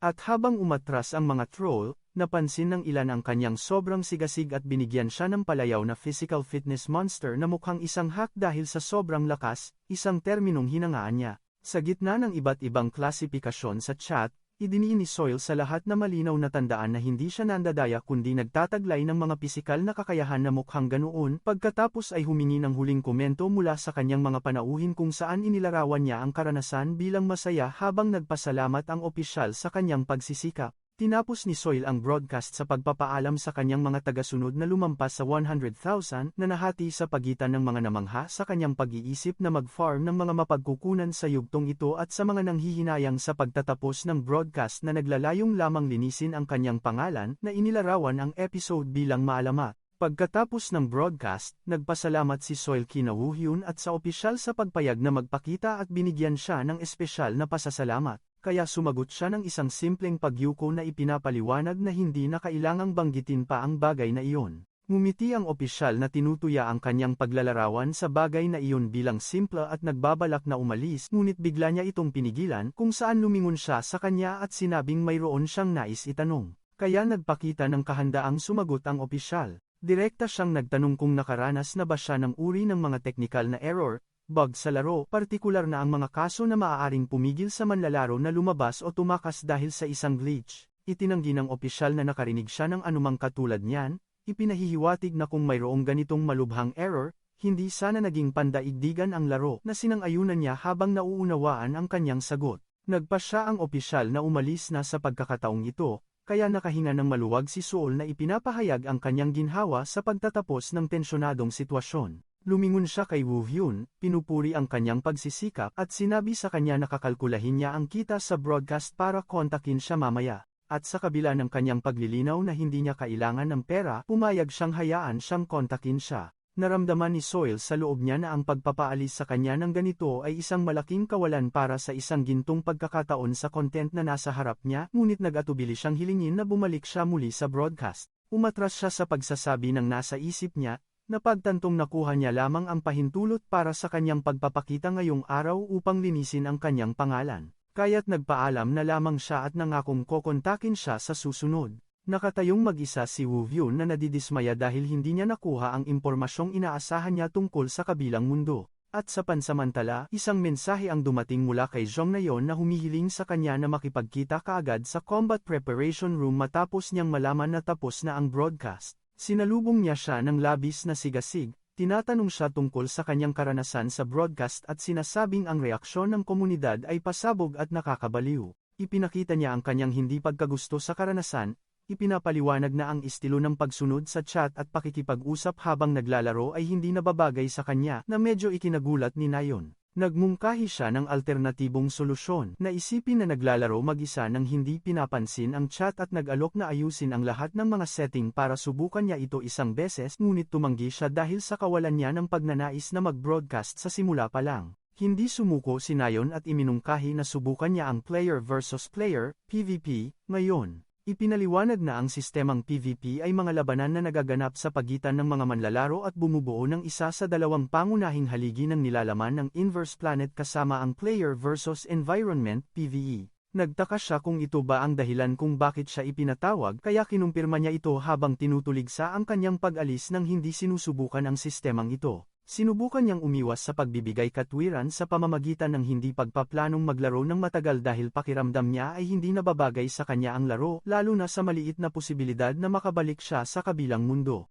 Ngunit matatag siyang pinutol ni Neon na nagkukumpirma na ang PvP ang puso ng laro, at hindi siya dapat humusga mula lamang sa pagsasanay. Pinag-isipan niya ang kanyang mga salita, na pagtantong ang story mode, PvE, ay eksaktong kapareho ng kabilang mundo na kanyang tinitirhan. Habang ang PvP ay puno ng mga bagay na hindi pa niya nakikita dati at maaaring may makita siyang kakaiba dito. Pumayag siya sa eksperimento kaya nagsimulang ipaliwanag ni Neon ang mga uri simula sa mga duels na isang direktang paghaharap laban sa isang katapat na kalaban, maging solo o pares. Pagkatapos ay ipinaliwanag niya ang struggle mode kung saan pumipili ang mga manlalaro ng isa sa 4 na mode: control, escort, capture, extermination, para lumaban sa isang koponan ng 5 laban sa 5. At sa wakas, ipinaliwanag niya ang survival mode kung saan 100 manlalaro ang kumakalat upang mangolekta ng gamit at lumaban hanggang sa may isang tao o nanalong koponan na matira. Dahil ito ang kanyang unang pagkakataon, iminungkahi ni Neon na maglaro sila sa team mode at nag-alok na magrekomenda ng angkop na build para sa karakter dahil kailangan iyon sa PvP. Ngunit pinutol niya siya at sinabing hindi na kailangan iyon. Ipinaliwanag niya sa kanya na alam na niya ng mabuti ang isang build na siyang parehong build na gumawa sa kanya bilang taong kilala sa kabilang mundo sa titulong The Superhuman. Habang naghahanda si Woo-hyun na mag-login, sinabi sa kanya ni Nayeon na ire-record niya ang session hanggang sa matapos niya ang kanyang mga paghahanda kaya pumayag siya at kinumpirmang magiging handa siya kaagad. Ang panimulang punto ay sa pilitang pinilig bilang base militar sa unang zona, isang lugar na sikat sa laganap na mataas na kalidad na gamit, ngunit karaniwang puno ito ng mga manlalarong may mataas na antas kaya hindi ito angkop para sa mga nagsisimula. Agad na hiniling ni Neon na payagan siyang i-record ang kanyang gameplay sa PvP mode para i-upload ito sa YouTube. At kahit na ipinahayag niya ang kanyang pagkainis at hiniling sa kanya na kumalma, pinayagan niya siyang gawin ito, nagtataka sa dahilan ng kanyang labis na sigasig. Isang system window ang lumitaw na nag-aanunsyo ng 60 segundo na natitira bago magsimula ang laro at kinukumpirma ang pagpili ng base militar kaya kinumpirma niya ang kanyang pag-login. Nagpaalam si Nayeon sa kanyang kasama sa isang saludo militar, ipinapahayag ang kanyang pag-asa na magkita silang muli ng buhay. Pagpasok niya, natagpuan niya ang kanyang sarili sa isang lobby sa 3rd floor at natagpuan ang kanyang unang kalaban sa harap niya. Ang kalaban ay tila tumitingin sa paligid habang nagrereklamo na napakasama ng mga gamit at yaman sa lugar na ito. Nagpasya ang kalaban na kailangan niyang lumipat sa ibang lugar, ngunit ginulat siya ni Woo-hyun ng isang atake mula sa likuran. At sa ilang sandali, inanunsyo ng sistema ang pag-eliminate sa manlalarong si Loki Day ni Baki Woo-hyun, na ikinagulat ni Nayeon na hindi inaasahan ang agarang pagpatay sa simula pa lang na napapansin na ang kanyang physical build ay ganap na naiiba at mukhang isang hack. Sumunod ang mga abiso mula sa sistema ng may nakakabaliw na bilis na nag-aanunsyo ng kanyang pag-eliminate sa isang malaking bilang ng mga manlalaro isa-isa. Pinanood ni Neon ang nangyayari ng may pagkamangha, nagtataka kung ano ang ginagawa niya. Lumitaw siyang tinatanggal ang isang manlalaro na nagngangalang Slime Monster. Nakatayo siya sa ibabaw ng kanyang talo ng kalaban, napansin na hindi na niya nararamdaman ang presensya ng ibang mga manlalaro at nagtaka kung ang kalaban na ito ang huling nakaligtas sa lugar na iyon. Pinag-isipan niya ang sitwasyon. Inaamin na hindi niya inaasahang makakatagpo ng 4 na tao ng sabay-sabay sa kanyang pagbaba. At dahil tapos na siyang mangolekta ng mga mapagkukunan, nagpasya siyang dapat na siyang umalis sa lugar na ito. Bigla, isang tawag ng tulong ang dumating sa kanya mula kay Nayeon sa pamamagitan ng voice chat na sumisigaw ng tulong at sinasabi sa kanya na siya ay ganap na napapaligiran ng isang malaking bilang ng mga kaaway. Sinuri niya ang mapa para makita ang kanyang lokasyon at napansin na nasa kabilang block siya, na isang lugar na napakalayo sa kanyang kasalukuyang lokasyon.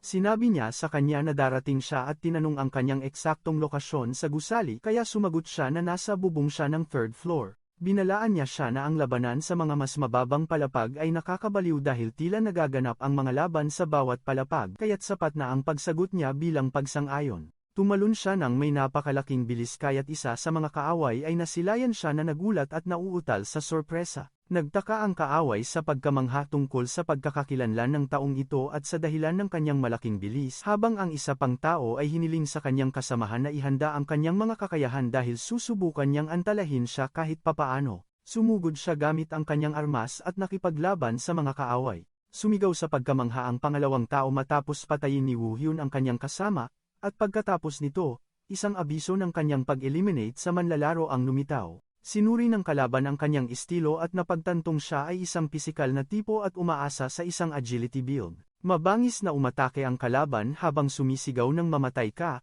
nagpapakawala ng isang mapanirang madilim na enerhiya patungo sa kanya. Iniwasan ni Woo-hyun ang atake sa pamamagitan ng pagtalon palayo. Minura siya ng kalaban at tinawag na baliw kaya binigyan niya ito ng pangwakas na suntok. Pinanatili niya ang kanyang kalmado at focus at nagpatuloy sa pagtakbo patungo sa lokasyon ni Nayeon, at lumitaw ang mga mensahe mula sa sistema na nag-aanunsyo ng kanyang pag-eliminate kina Chest Eye, Baby Tyrannosaurus, at Buy Me Chicken. Inanunsyo niya ang kanyang pagdating sa harap ng gusali, kaya namangha si Neon sa bilis ng kanyang pagdating at nagtanong kung dapat ba siyang bumaba para tumulong, ngunit inutusan niya itong maghintay sa kanyang kinaroroonan habang inaabot niya ang kanyang kamay para buksan ang pinto. Nakatayo siya sa likod ng pinto, binibilang ang dami ng mga yabag na papalapit sa kanya, na hinuhulaan na ito ay mula sa 4 o marahil 5 tao. At sa pagbukas ng pinto, lumitaw siya na may malamig na anyo para sa nakatagong kaaway na subukang atakihin siya kaagad gamit ang isang punyal. Sumugod ang kalaban na sumisigaw na may layuning pumatay, ngunit sinalag niya ang atake gamit ang superior na kakayahan, hinawakan ang pulso ng kalaban, na nagdulot ng gulat sa sumalakay na hindi maintindihan ang bilis ng reaksyon.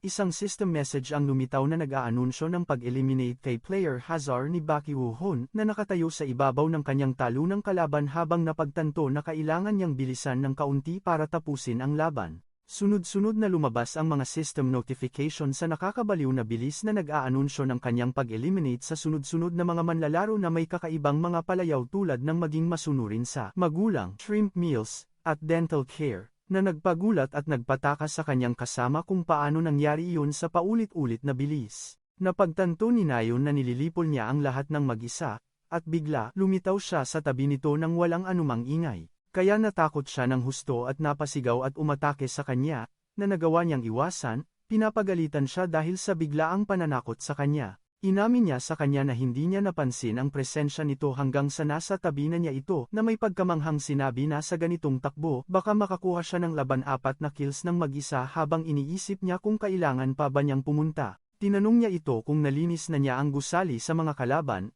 tapos ay nagtanong ng may pagtataka tungkol sa chainsaw na dala nito. Kaya ipinaliwanag niya na may inosenteng ngiti na iyon lang ang armas na natagpuan niya sa malapit. Masigla niyang inanunsyo na hindi siya matatalo sa larong ito at nangako na bubuhati niya ang team sa natitirang bahagi ng laban na tinugunan niya ng sarkasmo at pagdududa.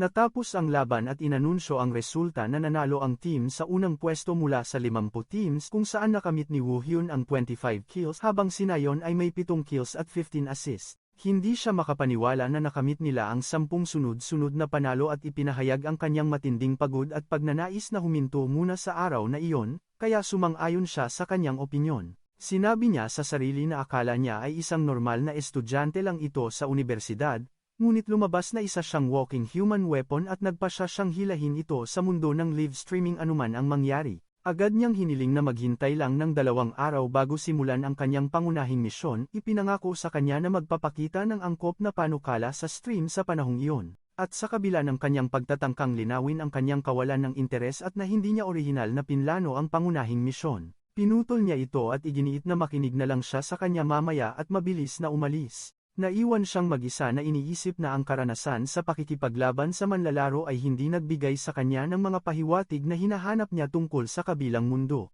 Maya-maya, si Soil ay nakahiga sa kanyang kwarto habang tinitingnan ang game community forum na nag-aalab sa usapan tungkol sa Hacking Lord at ang pangangailangan niyang maging pro at iba pang komento na pumupuri sa stream. Tiningnan niya ang bilang ng manonood na lumampas sa 100,000, iniisip kung makakakita pa ba siya ng ganitong numero sa kanyang karera. Nais niyang maipagpatuloy ang pag-stream kasama siya at sinisi ang sarili sa hindi pagpigil sa kanya ng mas mahigpit. Naalala niya ang kanyang tahasang pagtanggi na magmalasakit sa streaming at sinubukang kumbinsihin ang sarili na hindi naman ganoon katindi ang kanyang pagtanggi, ngunit sa huli ay inamin niyang napakatatag niya mula pa sa simula.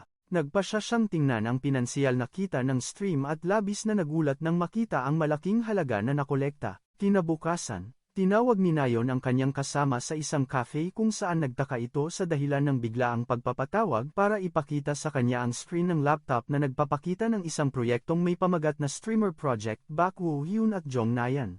Masigla niyang ipinaliwanag na ito ay isang presentasyon na pinagpuyatan niya buong gabi para kumbinsihin siya, ngunit sarkastiko siyang nagkomento sa pangit na disenyo at nagtaka kung ito ba ang kalidad ng trabahong inabot ng isang buong gabi. Ipinaalala niya sa kanya ang dati niyang kondisyon na wala siyang tutol basta't maglalaro lang siya ng hindi nakikipag-ugnayan sa mga manonood. At tinanong niya ito kung magiging katanggap-tanggap ba ang bagay kung hindi niya kailangang pansinin ang chat at maglaro lang, kaya itinanggi niya ang kanyang malinaw na pagsang-ayon na ipinaliwanag na hindi niya sinabing maganda iyon, kundi tinatalakay lamang ang teorya. Nagpanukala siya ng alternatibong ideya, na gamitin ang reality observation format. Ipinaliwanag niya na ang format na ito ay kahawig ng mga variety reality show kung saan ang mga staff ay nakaupo sa studio para manood ng mga na-record na footage ng iba at magkomento dito, at tinapos niya ang kanyang presentasyon sa pamamagitan ng pagmumungkahi na siya ang maglalaro habang siya naman ang bahala sa lahat ng interaksyon at komentaryo. Ipinagpatuloy niya ang kanyang mga pagtatangka na kumbinsihin siya sa proyekto ng stream, iminungkahi ang pagkuha ng isang profesional na komentarista kung sa tingin niya ay hindi sapat ang kanilang presensya at nag-alok pa ng isang kaakit-akit na kasunduan na hatiin ang kita na sesta para sa kanya laban sa 40. Para sa kanya,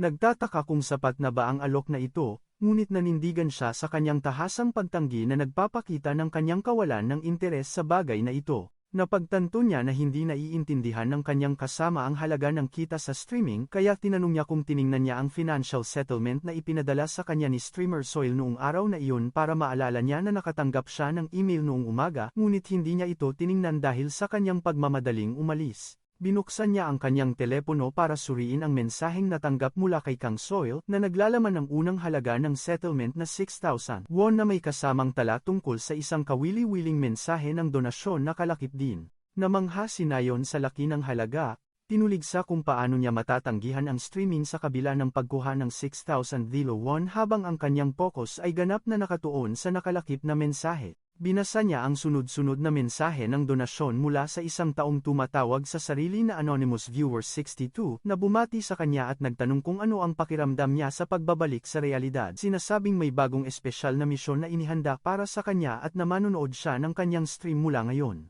Agad na napagtanto ni Woo Hyun na alam ng taong ito na bumalik siya mula sa kabilang panig at ang paggamit ng numerong 62 sa username ay isang malinaw na pagtukoy sa kanya bilang test subject 62. Pinagharian siya ng pagkabalisa at pagtatanong tungkol sa pagkakakilanlan ng taong nakakaalam ng kanyang lihim at pagbabalik. Seryoso niyang tinanong si Nayon kung malalaman niya ang impormasyon ng nag-donate, ngunit ipinaliwanag nito sa kanya ang imposibilidad nito dahil sa mga batas sa privacy. Idinagdag niya na hindi rin niya direktang ma-message ang nag-donate at ang tanging paraan para makipag-ugnayan dito ay sa panahon ng livestream, at sa sandaling iyon, nagpasya siya at pumayag na gawin ito. Inanunsyo niya ang kanyang determinasyon na mag-stream na nagpasigla sa kanya habang hinihiling niya ang kanyang kumpirmasyon at nahuwag umatras sa bandang huli. Isang opisyal na anunsyo ang inilabas sa mga manonood ng laro na nagsasabing lilitaw ang Hacking Lord sa isang personal na stream na may pamagat na hack tourism kasama ang partisipasyon ng komentaristang si Cha Sung-cheol at Jong Nayon. At sa ginintoang gabi ng Biyernes, lahat ay naghanda upang magsaya habang ang mga masisigasig na manlalaro ay nagtipon sa harap ng kanilang mga screen ng may iisang puso. Nag-alab ang komunidad ng laro sa pananabik at mga tanong tungkol sa komentarista at sa kanyang pagkakakilanlan habang nagsimula ang countdown para sa huling 5 minuto bago ang stream. At sa broadcast studio sa loob ng mundo ng Inverse Planet na mayani ang tensyon sa kapaligiran bago ang pagsisimula. Ipinahayag ni Nayon ang kanyang matinding tensyon habang sinubukan siyang pakalmahin ni komentarista Cha Sung-cheol na kinukumpirma na ang kanilang mga paghahanda ay komprehensibo. Si Cha, isang dalubhasang komentarista sa laro ay umamin na kinakabahan siya nang una niyang matanggap ang alok na lumahok at ipinakita niya ang kanyang pagkamangha sa kakayahan nitong i-book si Woo Hyun para sa stream. Kaya kinakabahan siyang tumawa, naaalala kung paano siya agad pumayag nang tanungin niya nang hindi nila alam ang totoong dahilan sa likod ng kanyang mabilis na pagsang-ayon. Nagsimula ang live stream na nag-aanunsyo ng pagsisimula ng palabas at binuksan ni Nayon ang episode sa pamamagitan ng pagbati sa mga manonood na sinundan ng pagpapakilala ni Cha sa kanyang sarili.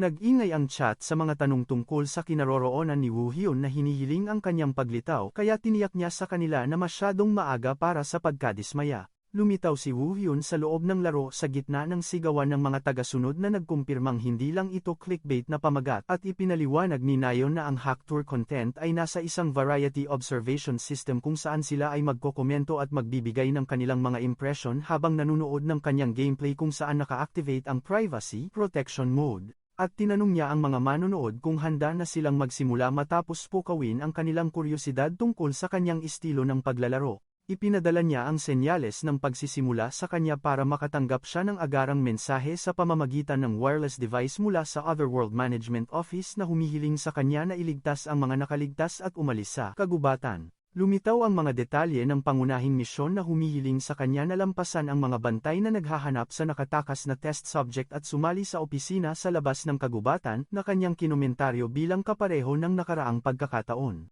Naalala niya na sa kabilang mundo, abala lamang siya sa pagtakas, ngunit sa pagkakataong ito ay nagpasya siyang baguhin iyon, at sumigaw siya ng malakas para akitin ang mga kalaban sa kanya. Natukoy ng mga kalaban ang tunog ng kanyang sigaw kaya't agad na sumigaw ang kanilang leader nang makita siya at nagutos ng pag-atake sa kanya mula sa tatlong magkakaibang direksyon.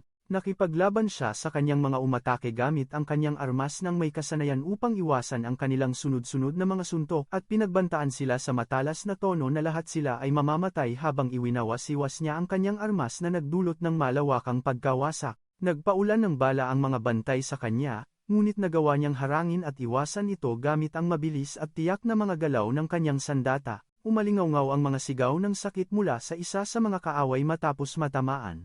Inilarawan siya ng isang bantay bilang isang tanga dahil sa direktang paglapit sa kanila habang ang isa pa ay sumigaw na utusan siyang patayin. Ginamit niya ang kanyang sandatang may kadena para sunggaban at hilahin ang mga kalaban. Tumalon siya sa ere. Ginamit ang kanyang sandata para bitagin ang kanyang mga kalaban, na nagdulot ng kanilang pagbabanggaan sa gitna ng kanilang mga daing. Ipinagpatuloy niya ang kanyang brutal na pag-atake at malakas na ibinagsak ang kanyang mga kalaban sa lupa, pagkatapos ay bumagsak sa kanila mula sa itaas. Tuluyang tinatapos sila habang isa sa mga takot na nakaligtas ay sumigaw na inilarawan siyang isang lintik na insekto at inihayag ang kanyang lokasyon. Sa broadcast studio, mukhang gulat si Nayon sa kanyang nakita habang nagkomento ang komentarista na si Cha na ang istilong ito ay ganap na naiiba sa larong Inverse Planet na alam niya at sinabing ito ang unang pagkakataon na nakakita siya ng ganitong estilo ng gameplay sa buong karera niya. Idinagdag niya na ang pagtitipon ng mga kaaway sa ganitong paraan ng walang anumang estratehikong pagsasaalang-alang ay kakaiba. Habang sarkastikong nagkomento ang mga tagasunod sa chat na ang pagkakaroon mismo ng Hack God ay itinuturing na isang estratehiya at na ang katamaran sa paghahanap ng mga kaaway ay ginagawang lohikal na solusyon ang pagpapapunta sa kanila. Sa iyo, isang donasyon ang lumitaw mula sa isang manonood na nagtataka kung ang Absolute Existence skill ay labis na makapangyarihan dahil wala itong cooldown time.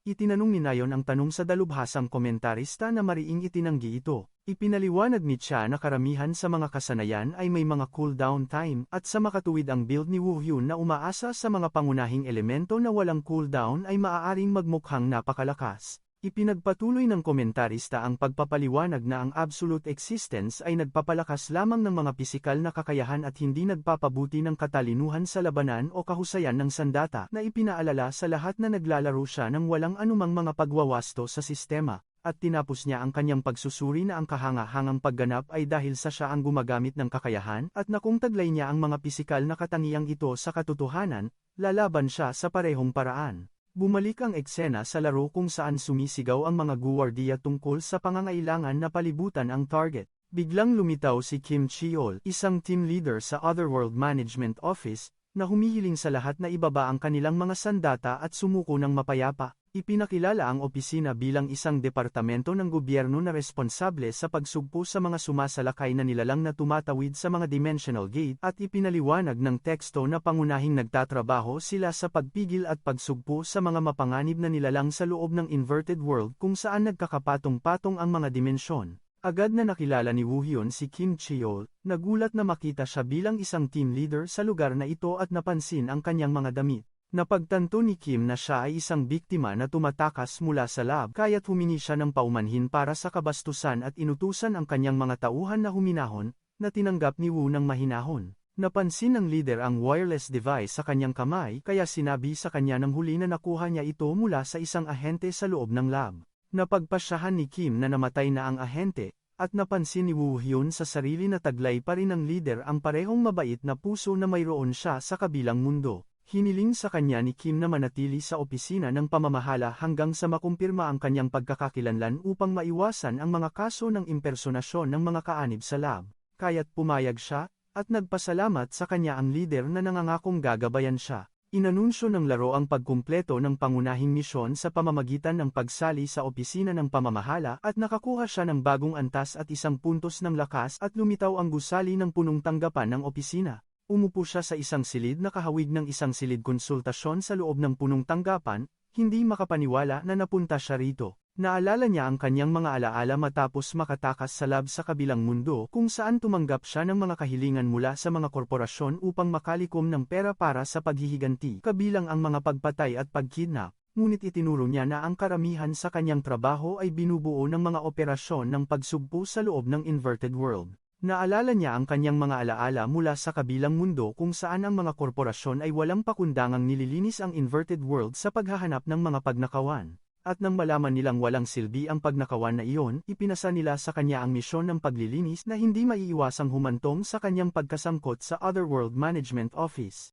Ipinaliwanag niya na ang kanyang relasyon sa opisina ay komplikado dahil minsan silang nagtutulungan sa mga operasyon ng pagsugpo, ngunit sa maraming iba pang mga pagkakataon sila ay nag-aaway at nagtututukan ng kanilang mga armas sa isa't isa bago isang boses na bumati sa kanya sa pangalan ang pumutol sa kanyang pag-iisip. Nagpakilala ang nagsasalita bilang si Lei Eugene, isang ahente mula sa unang team ng Otherworld Management Office habang ang mga tagasunod sa chat ay masiglang nag-react sa kanyang paglitaw, pinupuri ang kanyang kagandahan na kabilang sa pinakamaganda sa laro. Binati niya siya ng magagalang na parirala, na sinasabing marami siyang pinagdaanang hirap para makarating dito na tinugon niya sa pamamagitan ng agad na pagkilala sa kanya. Nag-alok siya sa kanya ng dalawang pagpipilian para sa kanyang hinaharap. Ang una ay mamuhay bilang isang sibilyan sa ilalim ng proteksyon ng opisina na may mahigpit na pagbabawal sa paggamit ng kanyang mga kapangyarihan, at ang pangalawa ay sumali upang maging isang ahente sa Otherworld Management Office. At ipinaliwanag niya sa kanya na kung pipiliin niya ang pangalawang opsyon,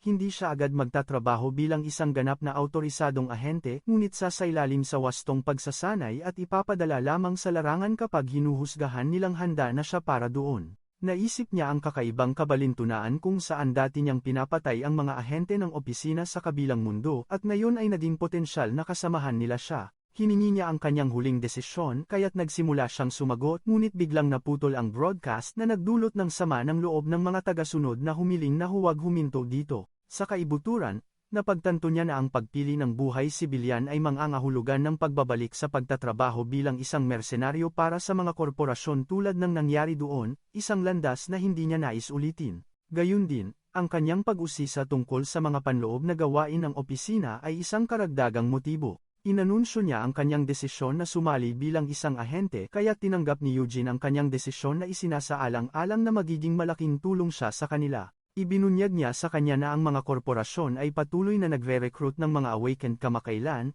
na nagdudulot ng kakulangan ng mga tauhan sa opisina. Ibinulong niya sa kanya na pinapayuhan na maraming nagsisisi sa pagpirma sa mga korporasyon, kinukumpirma na hindi niya sinasabi iyon dahil lamang sa siya ay isang ahente ng opisina. Ipinaliwanag niya na ang mga korporasyon ay nasa kanilang mga unang yugto pa lamang sa pagsasanay sa mga awakened at kulang sa karanasan at madalas na hindi inaako ang responsibilidad para sa mga aksidenteng nagaganap sa panahon ng pagsasanay habang ang opisina ay itinuturing na isang matagal ng organisasyon. Ipinaliwanag niya ang pagkakaiba sa pagitan ng karanasan ng opisina at mga istruktura ng korporasyon. Idinagdag niya na maaaring mas maganda ang sahod sa korporasyon, ngunit mas mapanganib ang pagtatrabaho sa kanila. Alam ni Woo Hyun iyon dahil maraming awakened ang nawalan ng buhay habang isinasagawa ang mga kontrata ng korporasyon sa kabilang mundo at naaalala niya ng may kapaitan na ang ilang kumpanya ay hindi orihinal na nagbayad sa kanya ng kanyang mga bayarin na nagpilit sa kanya na gumamit ng mga matinding pamamaraan para pilitin silang magbayad. Napansin niya na ang mga insidenteng iyon ang nagbunyag ng kanyang pagkakakilanlan bilang isang semi-awakened sa opisina at naglagay sa kanya sa ilalim ng pagsubaybay sa loob ng isang panahon. Nagtataka kung nakilala niya si Manager Kim sa panahong iyon. Sinimulan ni Eugene ang mga pamamaraan ng pagrehistro ng kanyang file bilang isang awakened sa system at ibinigay sa kanya ang kanyang telepono sa trabaho. Tinanong niya siya tungkol sa susunod na hakbang, kaya inulit niya ang probationary training period at assessment bago ang promosyon at pagtatalaga sa team. Ipinahayag niya ang kanyang pag-asa sa kanyang pagsali sa kanyang team, Team 1, kung posible, na taos-puso niyang ninanais. Naramdaman niyang may utang na loob pa rin siya dito dahil sa pamumuno nito sa raid sa laboratorio sa kabilang mundo, nagawa niyang makaligtas kasama ang kanyang mga kasamahan sa kabila ng mga sagupaan na nangyari sa pagitan nila kalaunan kaya nagpasya siyang ialay ito sa kanya at sa mga biktima. Habang nagpapalitan sila ng magiliw na pag-uusap tungkol sa pag-asam na magtrabaho ng magkasama, napansin ng mga tagasunod sa stream ang isang kakaibang bagay at nagtaka kung paano nakakapagsalita ang mga non-PC ng ganito kanatural.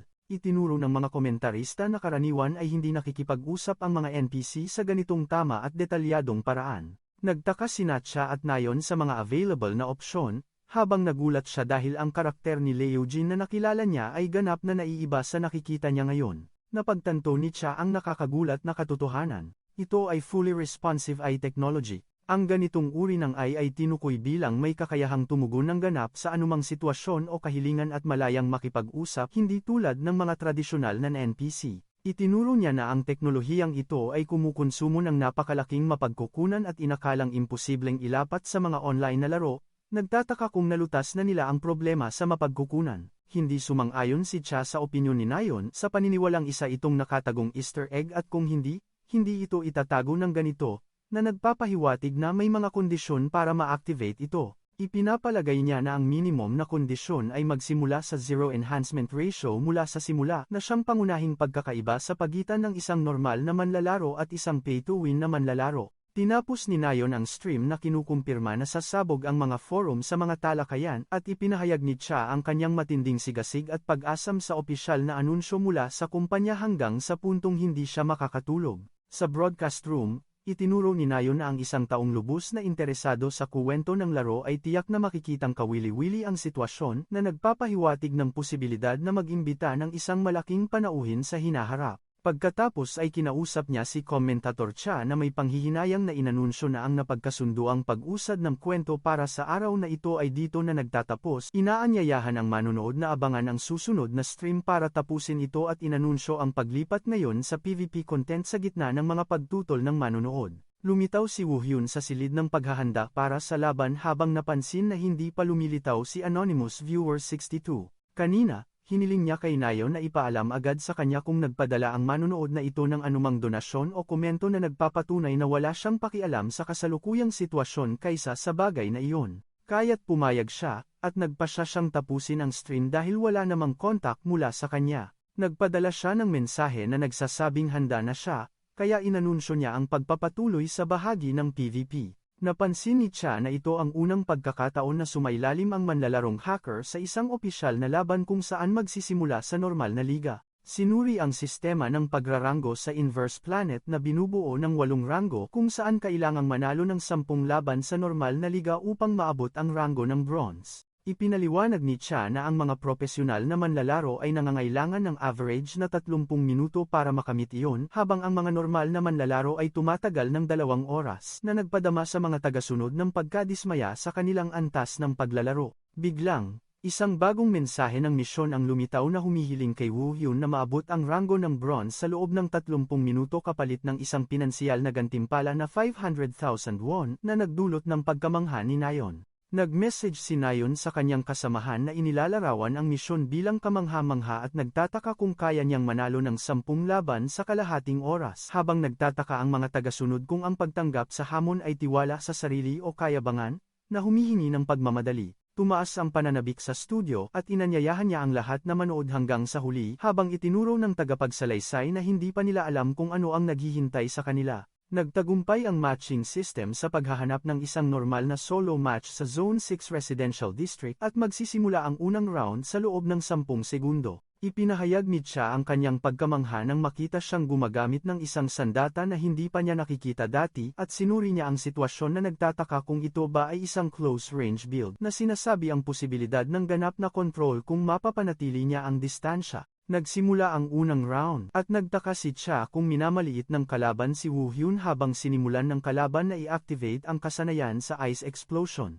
Lumitaw ang mga bakas ng gulat at takot sa mukha ng kalaban at mabilis na natapos ang unang round kung saan nanalo si Woo-hyun, 1-0. Nagsimula agad ang susunod na round, ngunit sumuko ang kalaban sa sandaling makita siya at inilarawan siyang isa na namang Smurf account, kaya nanalo siya sa laban. Sa pangalawang laban, ginamit ni Woo-hyun ang kanyang kakaibang sandata habang sumisigaw sa gulat ang kalaban nang malaman niyang naharangan niya ang kanyang Shadow Spear. Lumitaw ang mukha ng kalaban na sumisigaw sa sakit, at natapos ang ikalawang laban sa kanyang pagkapanalo laban kay player Melon Bread na may score na 2-0. Nagsimula ang ikatlong laban-laban sa isang manlalaro na nakasuot ng uniforme ng Taekwondo at mabilis na natapos sa pagkamatay ng kalaban si Hai-iting Ginipig, at ang kanyang tagumpay na 2-0. Nagpatuloy ang sunod-sunod na panalo habang ipinapakita ng talaan ang kanyang tagumpay sa ika-4, ika-5, ika-6, at ika-7 laban na may kaunting pagkakaiba sa oras at napakalaking resulta. Nagulat si Cha dahil napakaikling panahon lang ang kinailangan ni Woo Hyun dahil nakamit niya ang 10 sunod-sunod na tagumpay sa loob lamang ng 20 minuto at na-promote sa ranggo ng bronze. Ipinahayag ni Nayeon ang kanyang matinding paghanga habang naramdaman ng mga tagasunod ang malaking pagkakaiba sa antas na inilalarawan ang pagganap bilang baliw at sumisira sa mga propesyonal na talaan. Itinuro ni Cha na ang oras ng record ay hindi kapani-paniwala, ngunit ang pinakamahalaga at kahanga-hanga ay ang mismong talaan ng laban. Ipinaliwanag ni Cha na karaniwang nagbabago-bago ang pagganap kung ang laban ay hindi paborable o mapanganib na binabanggit ang kahirapan sa pagharap sa isang build ng apoy partikular. Ngunit hinarap ni Woo Hyun ang anumang build na may perpektong pagganap at walang anumang pagbabago sa buong mga laban. Isang bagong donasyon na 500,000 ang dumating mula sa Pinecone, kaya nagpasalamat sa kanya si Nayeon. Habang ipinakita ni Cha ang kanyang pag-usisa at pagkabalisa na makita ang kanyang pagganap sa mga darating na ranggo na laban. Nagtaka si Nayeon sa dahilan ng kahirapan ng sniping at streaming. Para ipaliwanag ni Cha na ang pagtatangkang isync sa timing ng isang partikular na manlalaro upang makapasok sa parehong laban ay maaaring isang napakahirap na bagay dahil sa likas na katangian ng live streaming. Bagamat hindi mataas ang posibilidad ng tagumpay, umaasa siyang ang bagay na iyon ay isang hindi kinakailangang pag-aalala lamang. Inilalarawan ng mga manonood ang usapang ito bilang isang masamang pangitain para sa kung ano ang darating. Nagtagumpay ang system sa paghahanap ng isang solo ranked match sa Zone 11 Graveyard at sa pagpasok may sumigaw na nag-aanunsyo na natagpuan niya ang kanyang target. Lumitaw ang manlalarong may kulay kahel na buhok at salamin na inilarawan si Woo Hyun bilang ang walang hiyang tarantado na sa wakas ay nakilala niya. Idineklara na dumating na ang oras para turuan ng leksyon ang hacker na ikinagulat ng mga tagasunod na nagtaka kung paano nangyari ang sniping sa unang ranked match habang sinabi ng iba na karaniwan itong gawi mula sa mga manlalarong ito kahit na hindi sila kabilang sa kumpanya. Ipinahiwatig ni Cha na hindi siya magpapadala sa mga probokasyong ito dahil dati siyang pinayuhan na balewalain ng lubusan ang mga ganitong sitwasyon. At habang kinakabahang nanunood si Nayeon, sinimulan ng kanyang kalaban ang unang round sa isang malakas na sigaw at isang napakalaking pagsabog ng enerhiya. Sumugod ang kalaban ng buong lakas patungo sa kanya upang tapusin ang laban sa isang solong pamatay na suntok. Lumipad ang kalaban sa ere na sumisigaw ng mga mura habang kinukutya ng mga komento ang kanyang kawalan ng kakayahang tumama ng anumang suntok sa kabila ng kanyang mga naunang pangako na sarkastikong nagtataka kung sino ang tinuturuan ng leksyon ngayon matapos mabigo ang kanilang inaasahan na makapanood ng isang malakas na laban. Inatake ni Woo Hyun gamit ang kanyang malawak na atake ng espada na nagtulak sa mga tagasunod na nagtiwala sa kalaban na muling mag-isip at ipinahayag niya ang kanyang panghihinayang sa pag-aaksaya ng kanyang oras sa panunood ng nakakadismayang pagganap na ito. Natapos ang unang round sa kanyang pagkapanalo, 1-0, laban sa manlalarong hindi kilala, na tinawag siyang halimaw habang nagdurugo. Inanunsyo ng sistema ang pagsisimula ng ikalawang round kaagad sa loob ng 10 segundo sa parehong graveyard arena. Naramdaman ng kalaban ang kahihiyan at kawalan ng pag-asa dahil sa muling pagkatalo kaya't nagpasya siyang gamitin ang panlilinlang na iyon bilang huling paraan upang maiwasan ang pagkatalo.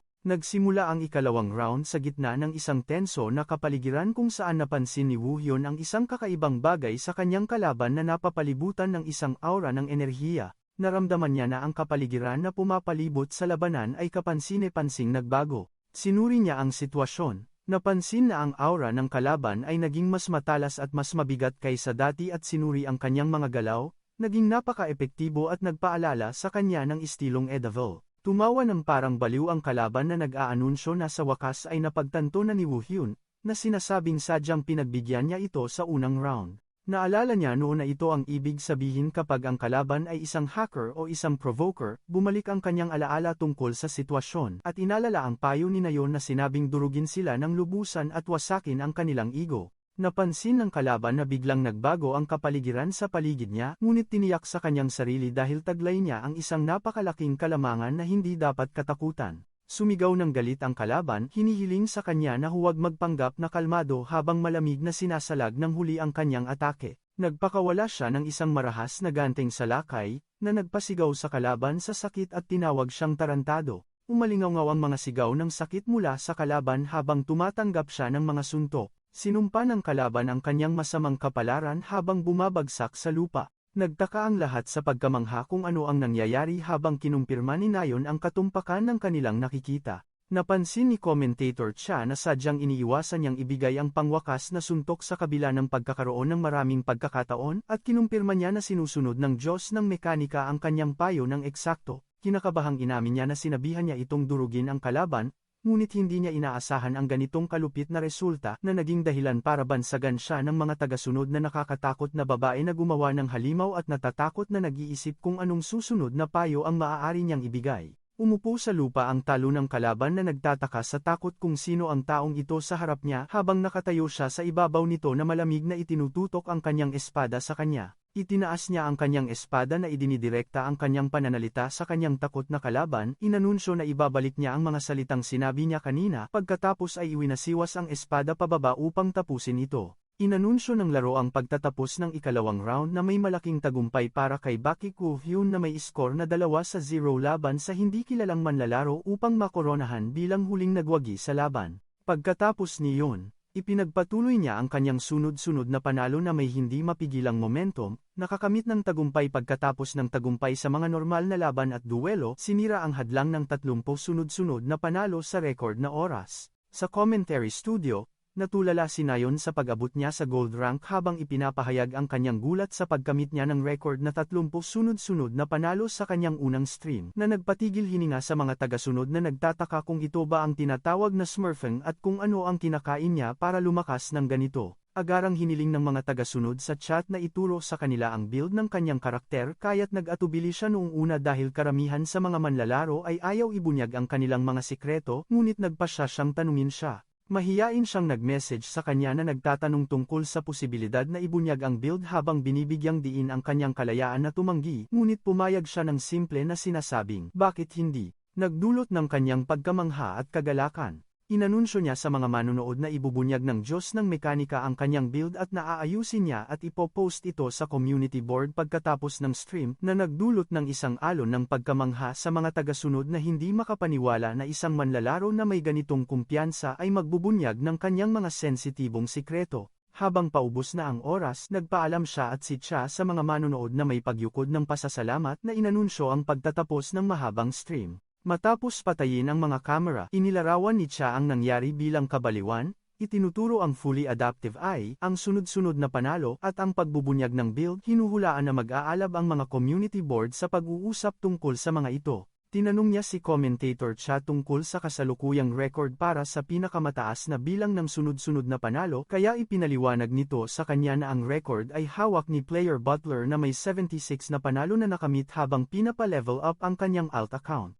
Nais niyang masira ni Woo-hyun ang record na ito, kinukumpirma ang kanyang tiwala na kaya niya iyon. Napansin ni Cha na si Butler ay kilala sa kanyang matinding pagiging mapagkumpetensya at maaaring nagsimula ng manood sa Diyos ng mekanika. Samantala, isang post ang kumalat sa komunidad ng Inverse Time na nagbubunyag ng katotohanan ng manlalaro na sumubok na isnipe si Woo-hyun na ipinapaliwanag na permanenteng siyang naban dahil sa paggamit ng hindi autorisadong mga programa. Kinuwestiyon ng mga komento ang kabalintunaan kung saan nagkunwari ang sniper na turuan ng leksyon ang hacker habang siya pala ang totoong cheater at may pagkamanghang itinuro na nagawa niyang durugin ito sa kabila ng pag-alam na gumagamit ito ng hack na nagpapatunay ng kanyang super skills. Nagkomento ang mga gumagamit na taglay niya ang isang pisikal na hack, natural na kasanayan, na nagbibigay daan sa kanya na talunin ang mga manloloko at na kahit si Butler ay hindi magagawa iyon. Sa ibang lugar, pinapanood ng propesyonal na manlalaro na si Butler ang nangyayari sa pamamagitan ng kanyang screen at nagkomento na, ito ay kawili-wili.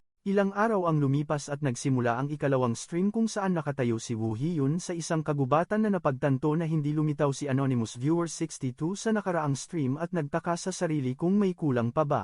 Lumitaw muli si Lee Eugene, kaya sumabog ang mga komento na pumupuri sa kanyang kagandahan at advanced na eye, na inilalarawan siyang karapat-dapat na mapabilang sa 3 pinakasikat na NPC. Tinanong siya ni Eugene kung kinakabahan siya sa kanyang unang misyon sa field kaya't maikli siyang sumagot. Okay lang siya. Isang bagong bintana ng misyon ang lumitaw na humihiling sa kanya na isuot ang combat suit at magtungo sa tinukoy na lokasyon kaya naisip niya na ang isang trainee agent na agad na nakakakuha ng misyon sa field ay maganda dahil nakakatipid ito sa kanya mula sa pagsasanay salamat sa pagiging nasa loob ng isang laro. Tinanong niya ang tungkol sa kalikasan ng misyon, kaya ipinaliwanag ni Eugene na dapat nilang puksain ng lubusan ang mga sumasalakay na nilalang sa loob ng Inverted World at selyuhan ang lugar na binabanggit ang mga ulat ng posibleng pagwawala ng mga nilalang na iyon. Dumating sila sa isang abandonadong pabrika kung saan napansin niyang isa na naman itong lugar na inabandona ng mga korporasyon at kinumpirma ni Eugene na tahimik nilang iniiwan ang mga lugar na ito dahil minsan ay kapaki-pakinabang ang mga nilalang.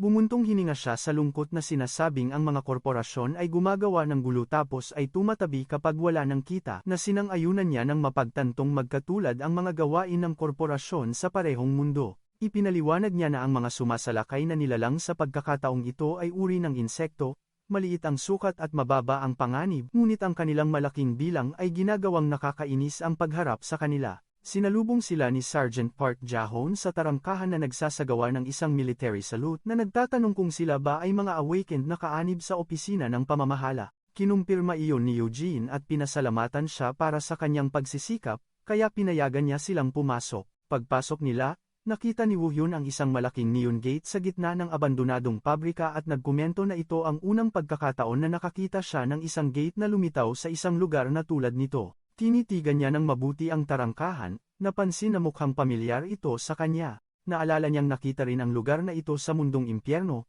ngunit sigurado siyang ang tarangkahan doon ay katamtaman ang laki, hindi maliit tulad ng hitsura nito ngayon.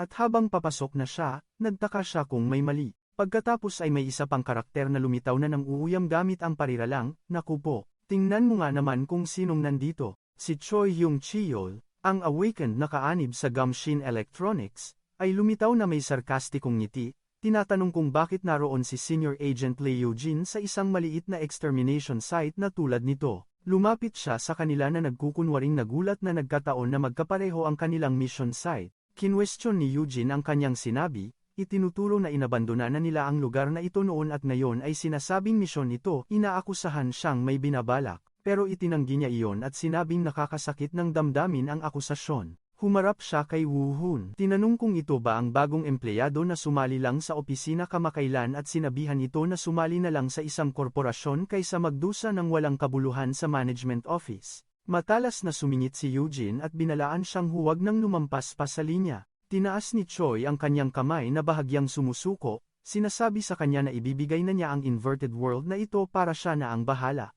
Umalis siya sa lugar at hinangad na swertehin sila sa kanilang misyon. Tinanong ni Woo Hyun ang pagkakakilanlan ng taong iyon, kaya sinabi sa kanya ni Eugene habang nakakaramdam ng low blood sugar na siya ang unang trainee agent na naging responsibilidad niya. Ipinaliwanag niya na matapos siyang kunin ng isang korporasyon at umalis, nagsimula siyang magpakalat ng malisyosong tsismis tungkol sa management office. Pagkatapos ay inalok niya ito ng candy. Nag-react ang mga commentator sa eksena na ito ng may pagkamangha. Binabanggit na ito ang unang pagkakataon na malinaw na isiniwalat ang mga detalye ng relasyon ni Lee Eugene at Choi Hyung-cheol dahil karaniwang nilalaktawan ang bagay na ito. Nagkomento si Cha na ang fully adaptive AI ay nag-aalok ng mas malawak na kwento na nagpapahiwatig ng posibilidad na may mga nakatagong kwento sa kumpanya ng Planet Earth. Iminungkahi ni Eugene na itigil na ang malungkot na usapan at pumasok na sa loob kaya sumang-ayon si Woo Hyun sa kanya. Nang makatawid sila sa gate at maglaho, lumitaw si Choi na pinapanood ang kanilang pagpasok at nagkomento na nakapasok na sila. Pagkatapos ay nag-isip ng may masamang ngiti kung dapat na ba nilang simulan ang operasyon ngayon.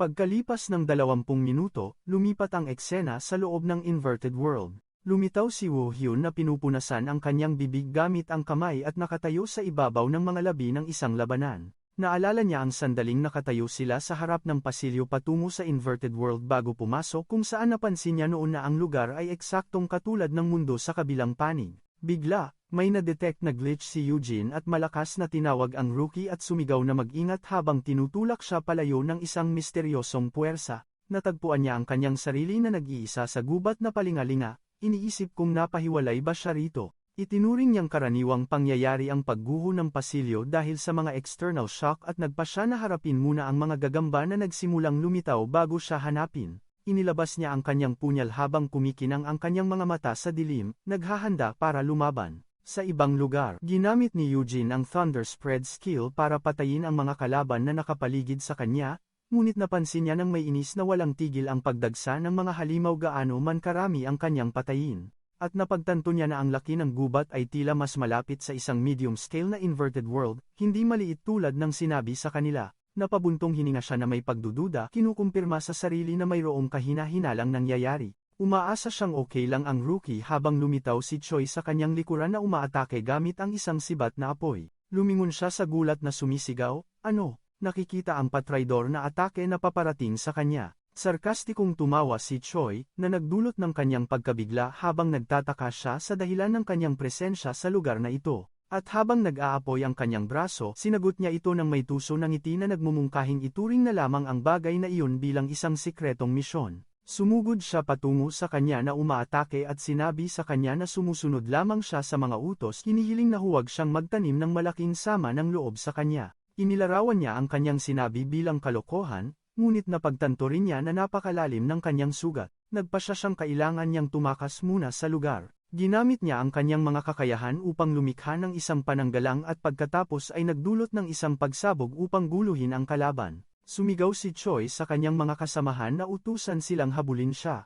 Gumawa si Eugene ng sibat mula sa kanyang lightning skill at inihagis ito sa direksyon ng mga humahabol na nagdulot ng isang malakas na pagsabog na nagbigay sa kanya ng pagkakataong makatakas. Pinagalitan ni Choi ang kanyang kasamahan, minumura ito dahil sa pagkabigong harangin ang kanyang daan. Nagsisihan ang mga sundalo sa isa't isa dahil nawala ang kanyang bakas at inutos ng kanilang leader na agad na halughugin ang lugar sa unahan. Nagtago si Eugene sa loob ng lungga ng alupihan, sinasabi sa sarili na kung hindi dahil sa lungga, malaking gulo ang kahaharapin niya habang hinihingal na iniisip ang tungkol sa konspirasyon na ginagawa ng korporasyon. Samantala, pinapanood ng mga taga-subaybay si Woo Hyun na pinapatay ang mga kalaban sa isang hampas lang, napapansin na 12-dosena na ang kanyang natalo. Bigla niyang naramdaman ang presensya ni Lee Eugene sa lugar at napagtanto na may masamang nangyari sa kanya. Malinaw niyang narinig ang boses nito at nakakita ng mga bakas ng labanan. Mabilis na parang kidlat siyang tumakbo sa gubat. Natagpuan niya ang isang malaking insektong alupihan na nakapulupot sa walang magawang si Eugene, habang ang mga taga-subaybay sa chat ay nagtataka kung bakit siya natalo sa mga simpleng insekto lang at kung paano niya nalaman ang kanyang lokasyon ng ganoon ka-eksakto. Dinamba niya gamit ang kanyang sandata at hiniwa ang halimaw. Hawak niya si Eugene habang umuungol ito sa sakit. Lumapag siya kasama nito sa lupa at tinanong ang kanyang kalagayan, kaya't hirap siyang nakilala nito. Sinuri niya ang sitwasyon. Napagtantong ang isang tulad niya na may ganoong kakayahan ay hindi matatalo ng mga insektong tulad nito at napagpasyahan na ang kanyang mga sugat ay resulta ng isang espesyal na abilidad. Kinumpirma niya sa kanyang sarili na iisa lamang ang awakened na may kakayahang gawin ito sa ilalim ng mga ganitong pangyayari. Direkta niya itong tinanong kung si Choi Hyung Cheol ang may gawa, kaya sumagot siya ng oo. Napagtanto niya na sinundan sila ni Choi sa loob agad pagkatapos nilang tumawid. Sa studio, ipinakita ni Nanayon at commentator Cha ang kanilang labis na pagkagulat. Ipinapaliwanag na karaniwang inilalagay ni Choi ang kanyang pananambang sa bandang huli pa ng storyline na may kaugnayan sa korporasyon at ang pagganap nito ngayon ay kakaiba at kahina-hinala. Nagtataka sila kung ang pagbabagong ito ay resulta ng epekto ng fully adaptive eye, na lumilikha ng isang nakatago at kapanapanabik na kwento. Bumalik ang kamera kay Eugene. Sinasabi sa kanya na halos hindi niya nagawang iligaw si Choi, ngunit natatakot siyang bumalik ito para manambang. Idinagdag na ang paggamit ng kanyang mga kakayahan ay magbubunyag ng kanyang lokasyon. Hiniling niya na magtago muna ito sandali habang ginagamot niya ang kanyang mga sugat at aayusin ang problema na nagmumungkahing tumakas muna siya. Mariin niyang tinanggihan ang suhestiyon nitong harapin si Choi ng mag-isa. Ipinapaliwanag ng may pagkabalisa na isa siyang veteranong awakened at hindi siya kayang harapin ng isang rookie na tulad niya, ngunit pinakalma siya nito at sinabing magiging maayos ang lahat. May kumpiyansa niyang sinabi na may plano siya para harapin ang sitwasyon habang nananatili itong nag-aalala at nagdududa sa kanyang kakayahang harapin ang panganib na ito. Ilang sandali pa, lumitaw ang mga sundalong kaaway sa gubat na naghahanap kay Eugene, kung saan nagtataka si Choi nang may inis kung saan siya nagtago. Inutusan niya ang kanyang mga tauhan na maghanap sa kahabaan ng lambak sa pag-aakalang hindi siya nakalayo dahil sa kanyang pinsala, at nagpa siya na bumaba para hanapin mismo ang target. May nasilayan siyang mabilis na gumagalaw sa dilim, na nakakuha ng kanyang atensyon. Nagulat siya nang biglang may lumitaw na isang tao sa kanyang harapan at mabilis niya itong inatake, kaya sumigaw ang taong ito ng pautal-utal at hinihiling na maghintay siya. Napagtanto niya na ang taong nasa harap niya ay ang rookie na kasama ni Eugene, kaya't ngumiti siya ng may mali siya at sinabing naligtas siya dahil sa paglitaw ng madaling target na ito. Nagkunwari si Woo Hyun na nalilito at takot, sinasabing biglang gumuho ang pasilyo na naging dahilan ng kanyang pagkakahiwalay kay Leo Jin, at tinanong ang leader na may kunwaring inosente kung alam ba nito ang nangyari. Nagkomento ang mga taga-subaybay sa chat ng may sarkasmo at paghanga sa kanyang kahanga-hangang galing sa pag-arte, hinuhulaan ang isang malagim na katapusan para kay Choi na nahulog sa patibong. Sinamantala ni Choi ang kanyang tila pagiging inosente at tinanong siya sa mapanlibak na tono kung talaga bang hindi niya alam kung ano ang nangyayari. Pagkatapos ay dahan-dahan siyang lumapit na sinasabing ipapaliwanag niya sa kanya kung ano ang nangyari. Sinabi niya rito sa isang patagong mapanuksong tono na makikita niya si Eugene sa lalong madaling panahon pagkatapos ng isang maikling idlip na nagpapahiwatig ng kanyang intensyon na patayin siya. At habang papalapit siya para ibigay ang kanyang patraidor na atake, si Woo Hyun, na naghihintay sa eksaktong sandaling ito para isagawa ang kanyang plano, ay naghanda at gumanti ng atake nang makalapit si Choi sa kanya.